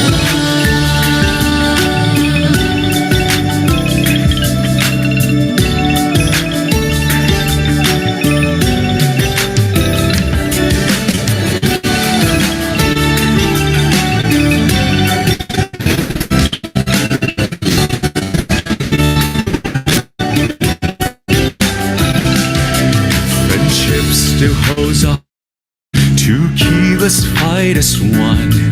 no harm can defeat us, no pain can frighten us, since we are always one. Harmony is what we believe in. No one will be left behind.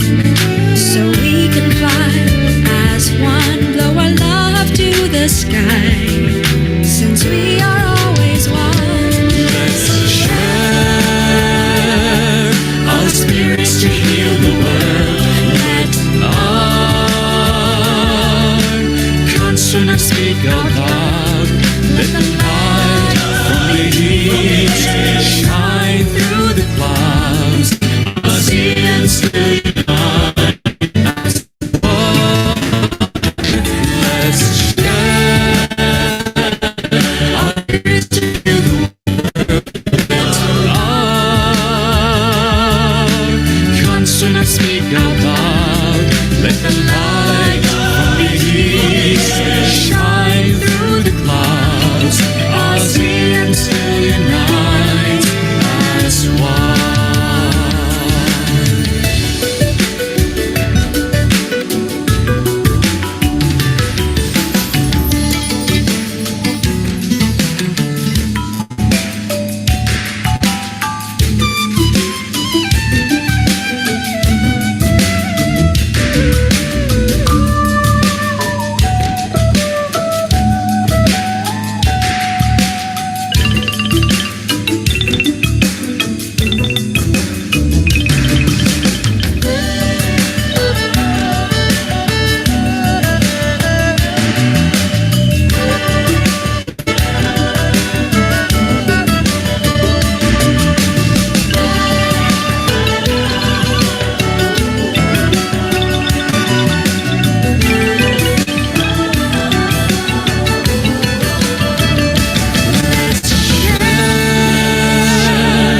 Our spirits to heal the world. Let our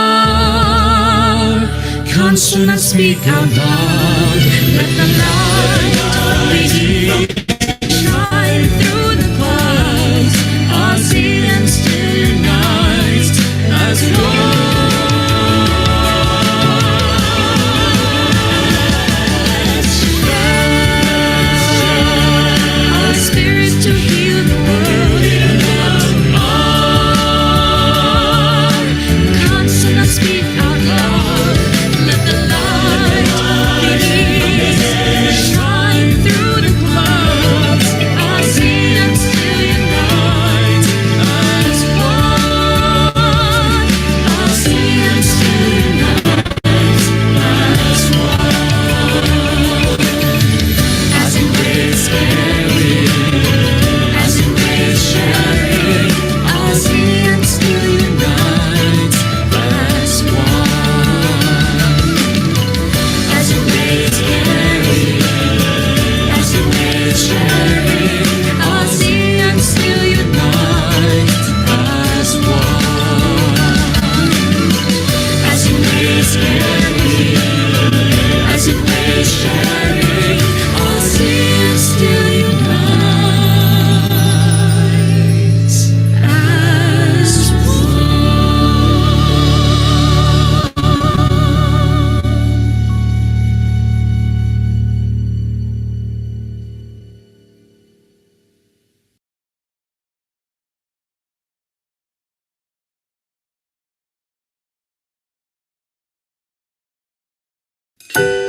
ASEAN way is caring.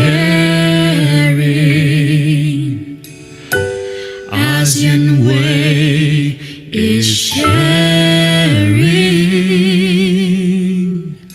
No matter the distance between us, ASEAN still unites as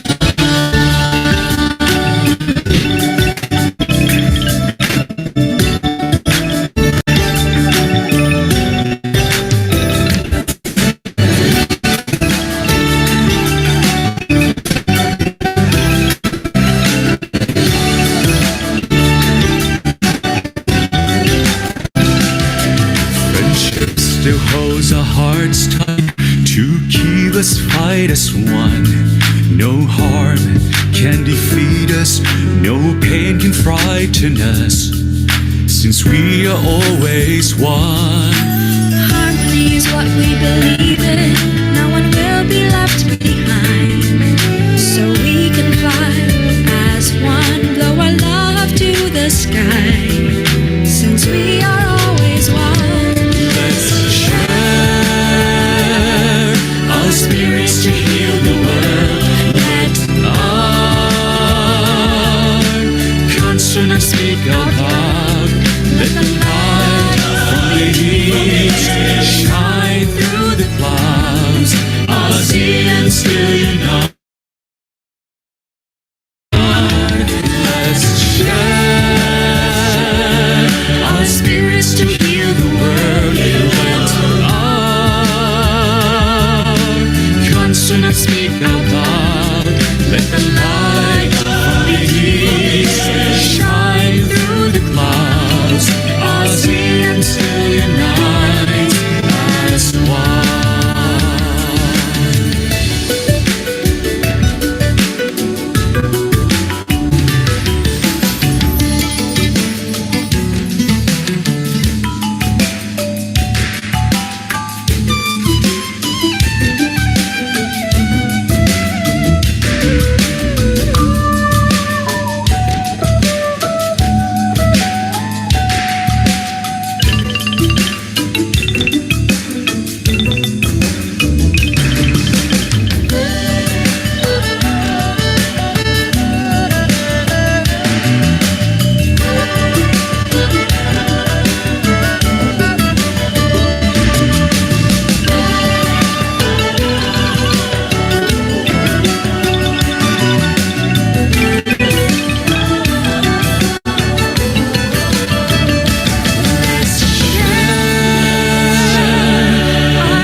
To heal the world, let our consonants speak out loud. Let the light from the east shine through the clouds. ASEAN still unites as one.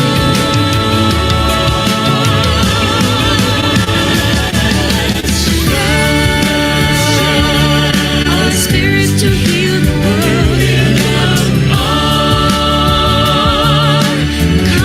Speak out loud. Let the light of the east shine through the clouds. ASEAN still unite as one. ASEAN still unite as one.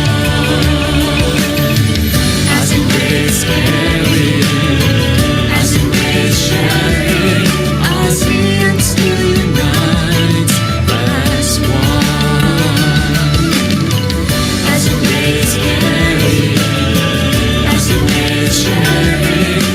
ASEAN still unite as one. As a race carrying, as a race sharing, ASEAN still unites as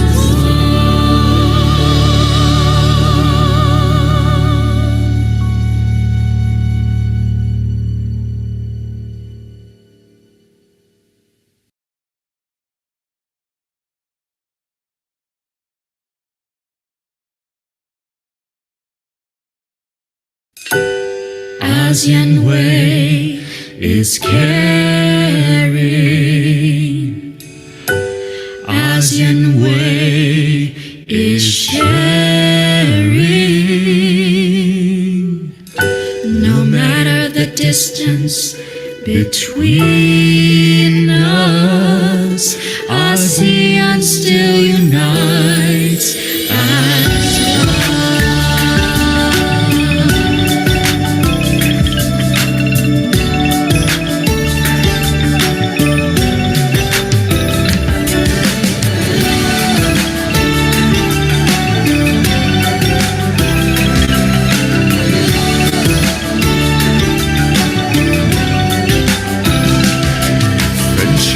still holds our hearts tight to keep us fight as one. No harm can defeat no pain can frighten us, since we are always one. Harmony is what we believe in. No one will be left behind.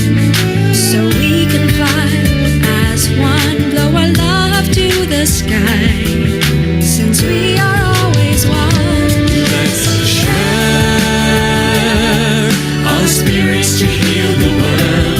Let our consonants speak out loud. Let the light from the east shine through the clouds. ASEAN still unite as one. Let's share our spirits to heal the world. Let our consonants speak out loud. Let the light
to heal the world. Let our consonants speak out loud. Let the light of the east shine through the clouds. ASEAN still unites as one. Let's share our spirits to heal the world. Speak out loud. Let the light of the east shine through the clouds. ASEAN still unite as one. ASEAN still unite as one. As it is caring, as it is sharing, ASEAN still unite as one.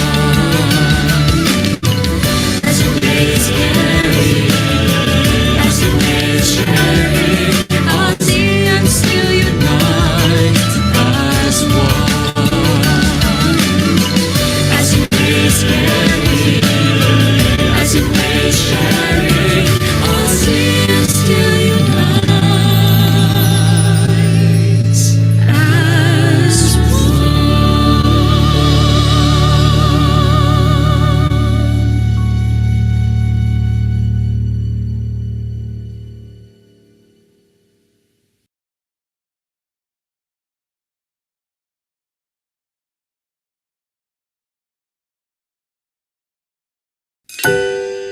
ASEAN way is caring.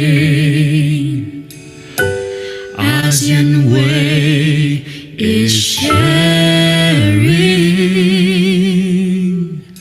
No matter the distance between us, ASEAN still unites as one.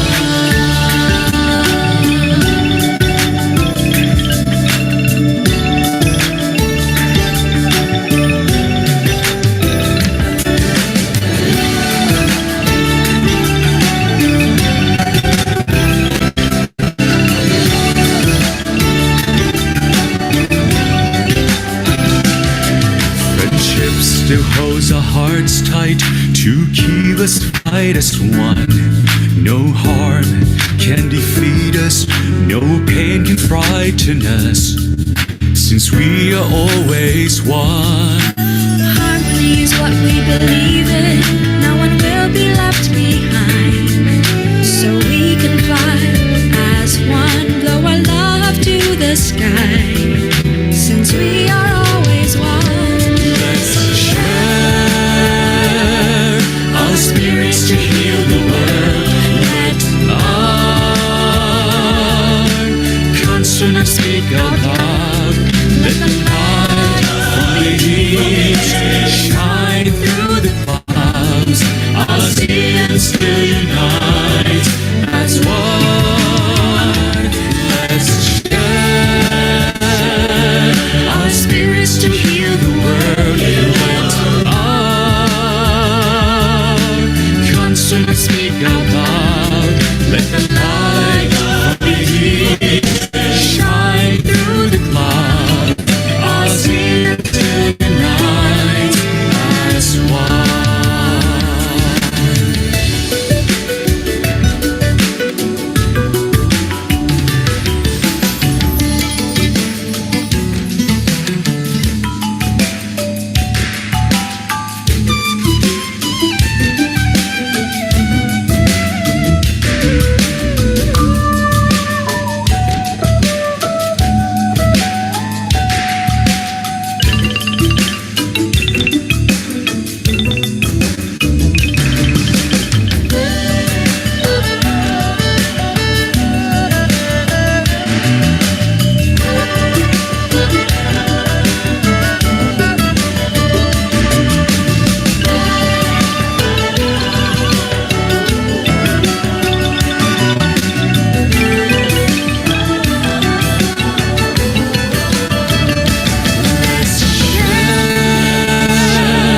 our spirits to heal the world. Let our consonants speak out loud. Let the light from the east Shine through the clouds.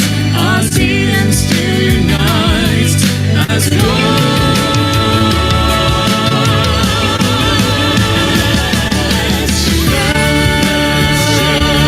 Our spirits to heal the world. one. Consonants speak out loud. Let the light of the east shine through the clouds. ASEAN still unite as one. ASEAN still unite as one. As it is caring, as it is sharing, ASEAN still unite as one. As it is caring, as it is sharing, ASEAN still unite as one. As it is caring, as it is sharing, ASEAN still unites as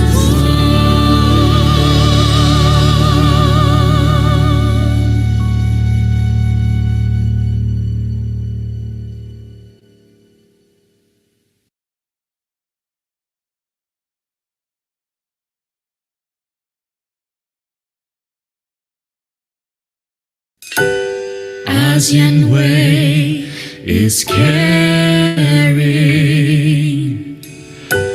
ASEAN way is sharing. No matter the distance between us, ASEAN still unites as Recording in progress.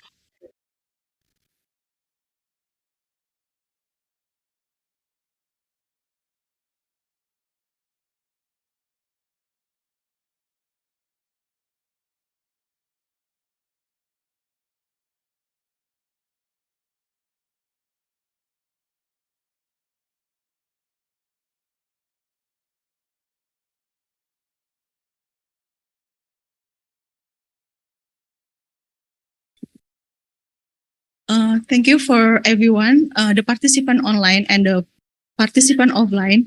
We will continue the agenda for summary review of the workshop and adaptation outcome for the workshop.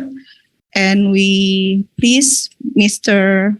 Eri Dwi Kurniawan to present. Thank you.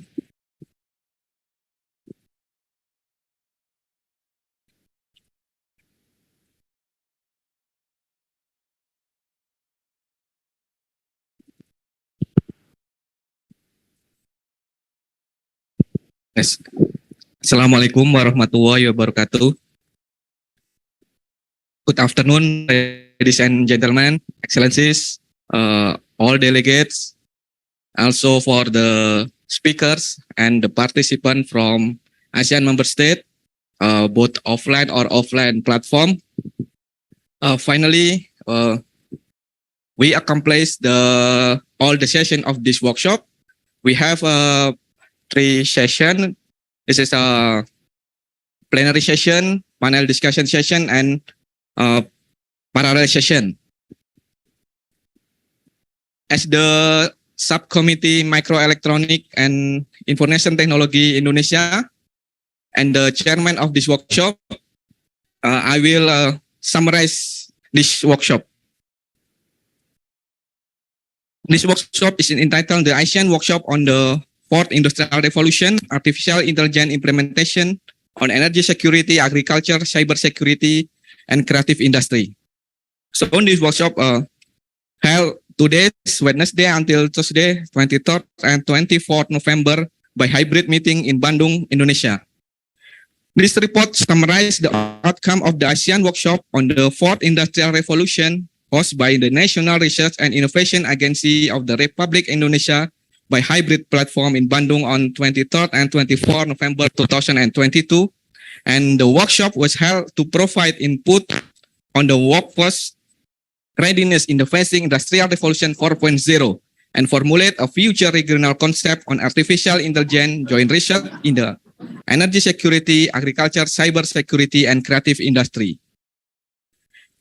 The workshop was attended by delegate and participant from the AMS, such as from Brunei Darussalam, Republic of Indonesia, Lao People's Democratic Republic, Malaysia, the Republic of Union of Myanmar, the Republic of Philippines, the Republic of Singapore, the Kingdom of Thailand, the Socialist Republic of Vietnam, Republic of Korea, and United States of America. And for the welcome remark, we have 3 persons. The first one is Nortri Aris Swiss Tining Tias, Executive Secretary, National Research and Innovation Agency. And also, she is the National Costi Chairperson Indonesia. She warmly welcome all the participants to this workshop, and she suggests this workshop can become an initiative that drive ASEAN member states to become the center of the growth in the post-pandemic era through the use of artificial intelligence in various fields. The second remark is from Satvinder Singh, Deputy Secretary General for ASEAN Economic Community. He recalled important point from the Bandar Sri Begawan Roadmap, which will help the ASEAN member state to prepare a digital future through digital transformation in all sectors. Because of that, ASEAN has a digital master plan for 2025, a digital agenda, and also a digital framework. In addition, the ASEAN Secretariat will complete a study on scoping all possible digital agreement of the ASEAN member state by 2023. AI is an essential element that drives digital transformation in various sectors, including energy, agriculture, manufacturing, and also smart services. The ASEAN Secretariat hopes that essential partners such as ROK and the USA can strengthen ASEAN capacity to develop Industry 4.0. And then the third remark is from Kwon Hee-seok, Ambassador of the Republic Korea to ASEAN. He stated that Korea is ready to support the acceleration of digital transformation in ASEAN and share their experience and the best practices as evidenced by increasing cooperation between Korea and ASEAN from year to year. Korea start 2021 working with ASEAN in building an open data platform, and the next year is working in the field of cybersecurity. The next agenda is opening remark. The opening remark was delivered by Dr. Mego Pinandito, Deputy for Development Policy, National Research and Innovation Agency Indonesia. He disclosed that the ASEAN member states agree and set a commitment to identify the science and technology sector that is funded to answer this MS need. Indonesia took a commitment on AI technology based on the strength and capabilities. He believed that there are many benefits could be advantage from the workshop. Finally, he obviously opened the ASEAN workshop on the Fourth Industrial Revolution, implementation and artificial intelligence on the energy security, agriculture, cybersecurity, and creative industry. Then the agenda following by plenary session. The session was briefed by ASEAN member state on knowledge sharing on the key learning, experience, and policy on developing and implementation AI on energy security, agriculture, cybersecurity, and creative industry. The key technology activities briefed by the ASEAN member state are presented in this table. The first is from Brunei Darussalam with the title Benefit and Challenge of AI Implementation in Agro-Technology for Sustainable Agriculture. He mentioned that smart IoT-based and technology and also AI system as the solution to manage and control aquaculture and agriculture. And one of the challenges that will be based as the proof concept of deployment, limited resource and infrastructure, and also environmental challenge. From Indonesia, the title is Artificial Intelligence and Cybersecurity Research. The research in cybersecurity includes machine learning for intrusion detection system, spam identification, network analysis, blockchain, and also digital forensic. And the research in the health sector is done by developing speech recognition for medical dictation and detection technology for COVID-19 viral pneumonia from CT scan images. And also, the biometric research focus on the development of national ID card based on facial recognition. From Malaysia, the title is AI in Malaysia. Because of number of AI companies is increasing, particularly in Malaysia, the readiness factor that can improve the AI in Malaysia, including good AI infrastructure and data activities, private sector leading in many aspects in AI. And for Malaysia, they have some AI initiatives such as from the federal, also from the state government, also from academia and society. And in Malaysia, has already have Malaysian National AI Roadmap Survey 2021 until 2025. And the challenge and strategies that facing in the Malaysia, such as expertise, finance, data privacy concern, also resistant to change, and then the strategies can be ecosystem, AI, and also talent. And from Myanmar, he developed and implementing AI in energy security, agriculture in Myanmar.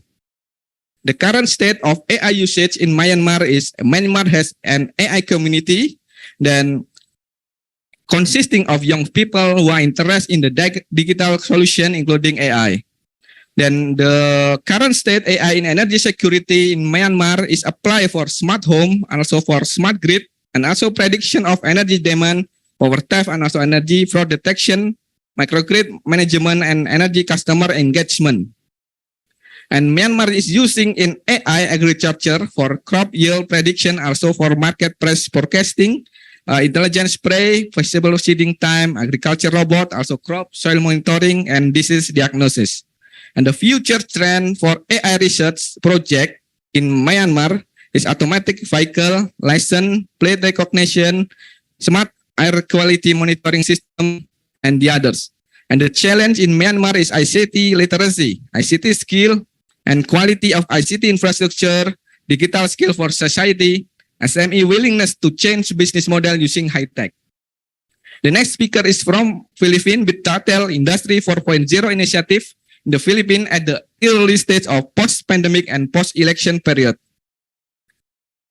In August 2020, the Philippines released its research and development roadmap for the next 5 years. The country Industry 4.0 initiative, especially on AI, applied to agriculture and security, cybersecurity, and creative technology, have been considered extensively. Based on the roadmap, initiative program in energy security focus on energy efficiency, conservation, and solar energy program. And the initiative program in agriculture focus on AI crop, livestock, aquatic, natural resource, environment, and also focus on for game, animation, and film. In the middle of the short-term plan, the Philippines might have struggled with the realization given the unique dynamic of post-pandemic recovery. In addition, the national election in May 2022 may have significantly shifted the national R&D agenda by the new administration in another direction. The roadmap are analyzed, evaluated, and compared with the most recent national directive. The last speaker from the Thailand with the title AI and Cybersecurity Opportunity and Challenge. AI is explained from the several aspects: its position in Industry 4.0 definition, application, and pros and cons related a threat or a blessing.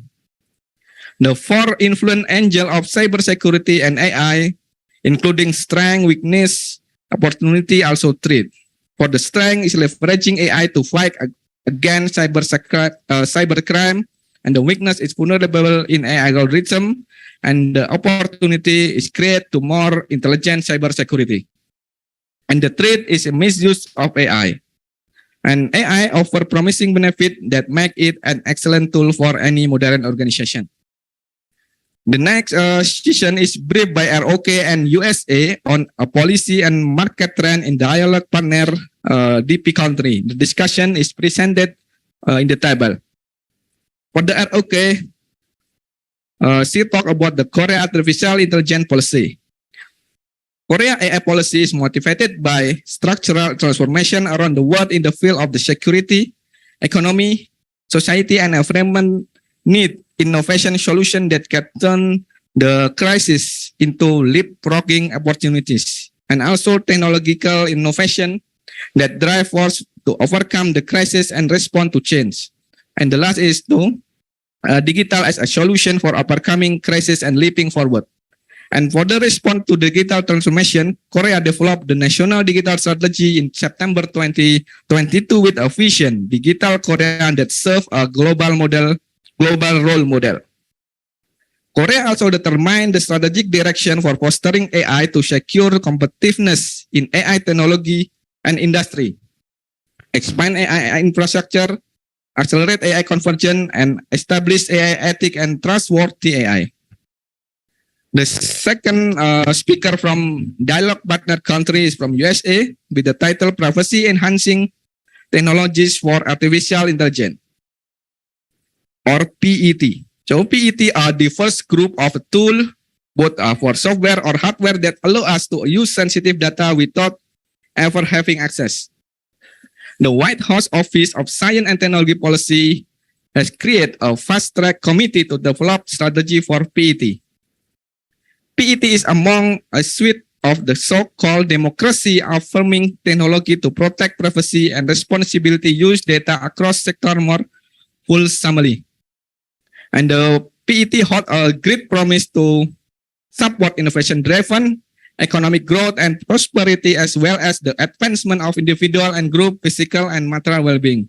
And the PET are the future of AI because they are allowing machine learning across the boundaries in a way that either doesn't reveal private information or doesn't even move the data across these boundaries. So it allows us to collaborate with partners in other company, state, or country on training machine learning system for COVID treatment without having us to share, expose our customer and citizen health data to our research partners. The next agenda is a panel discussion, and this session was moderated by Dr. Ji Hyun Kim, Science and Technology Policy from ROK on the cooperation between ROK and US for the ASEAN digital transformation with the 5 panelists. The first one is Professor Dr. Marsudi Wayukiswara from Indonesia and Prof. Chukyo from Korea. The third is from James Kervan from US Consulate in the Sydney, and Dr. Zurina Mokhtar from ASEC, and the last Dr. Tang Nguyen as the SCMIT chair from Vietnam. The topic that discussed is there are three topics. So from the slide, I want to read all the summary. Maybe I will make faster. So the topic one is the state of the digital transformation using artificial intelligence and demand for cooperation with the advanced countries such as ROK and US. Then the topic one, the standard to ROK and US for privacy and cybersecurity at the state of data collection. And the third one is a collaboration between those three parties, that is from ROK, ASEAN, and also US on the data collection and utilization issue. After this panel discussion session, we have a 4 session that are divided by parallel session in the first day and second day. The session A is implementation on energy security. In this session, we have a 4 speaker from EMS. So maybe I will skip all the result here. Maybe we can share in later. And the session B, AI implementation on agriculture. And the session, we have a 6 speaker from AMS. And the session C is AI implementation on agriculture, in cybersecurity. We have 4 speaker from EMS. And the last session, AI implementation on creative industry. There are 5 speakers from EMS. So for this session, we already conclude all the session. On the adoption of joint income, we hope that this workshop we can report on the COSTI meeting and adopt this workshop to prepare a policy recommendation to support ASEAN member country in making a national science and technology policies related to the use of AI in the field of energy security, agriculture, cybersecurity, and also creative industry, which are in line with the vision, mission, and strategic plan in the region to build national excellence in the area, and also in the regional and the global level. So the result of this workshop, we hope can adopt to produce a ASEAN roadmap for artificial intelligence research and development. That is our summary of this workshop. Thank you very much for your participation. Wassalamualaikum warahmatullahi wabarakatuh.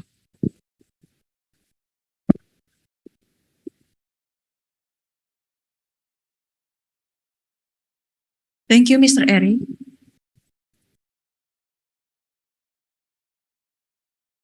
After this, we will closing the event, and please, Mr. Dr. Budi Prawara, to closing the event. Thank you.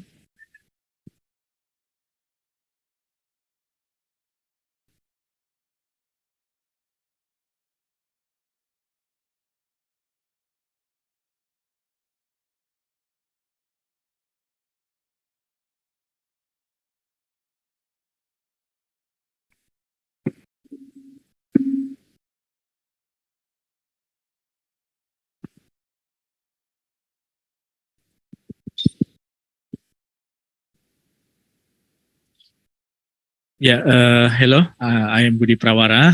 I am chairman of Research Organization for Electronics and Informatics, National Research and Innovations Agency.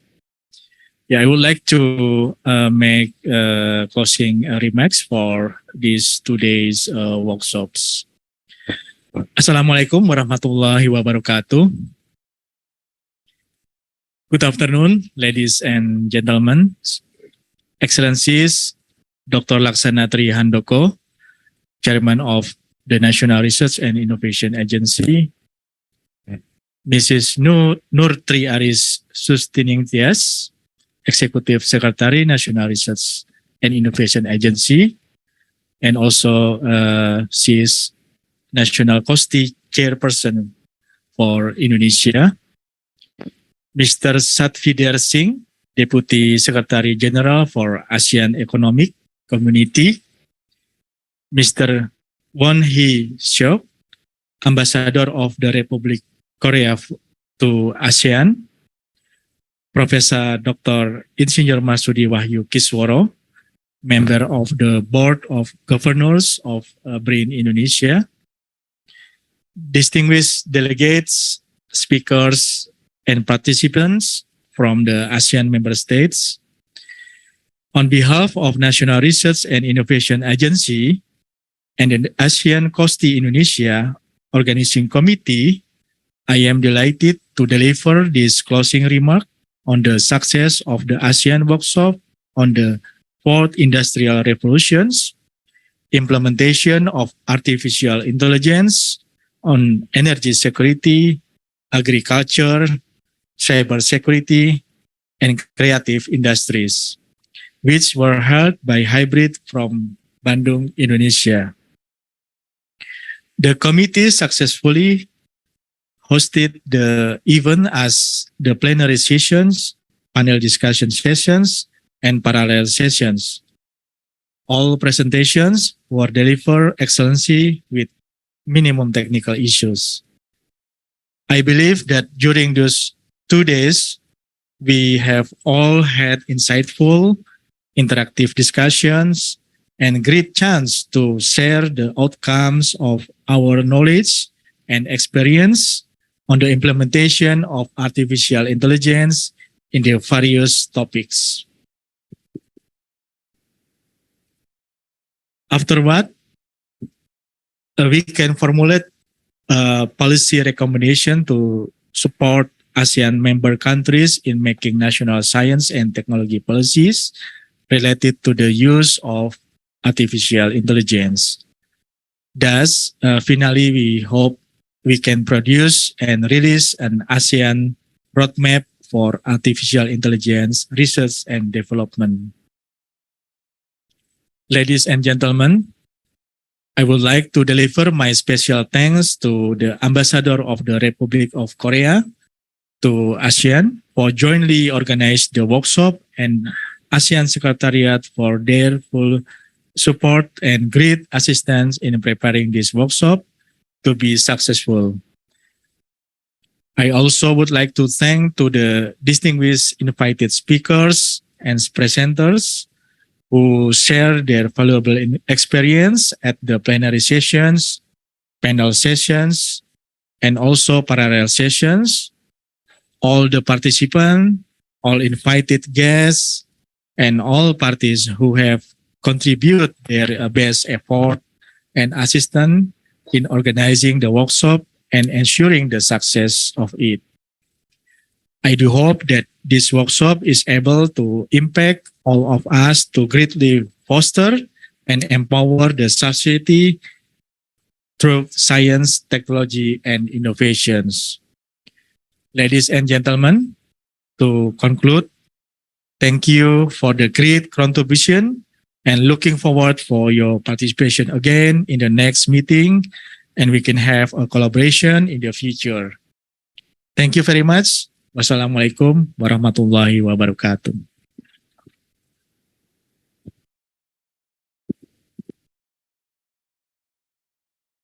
Thank you, Mr. Budi.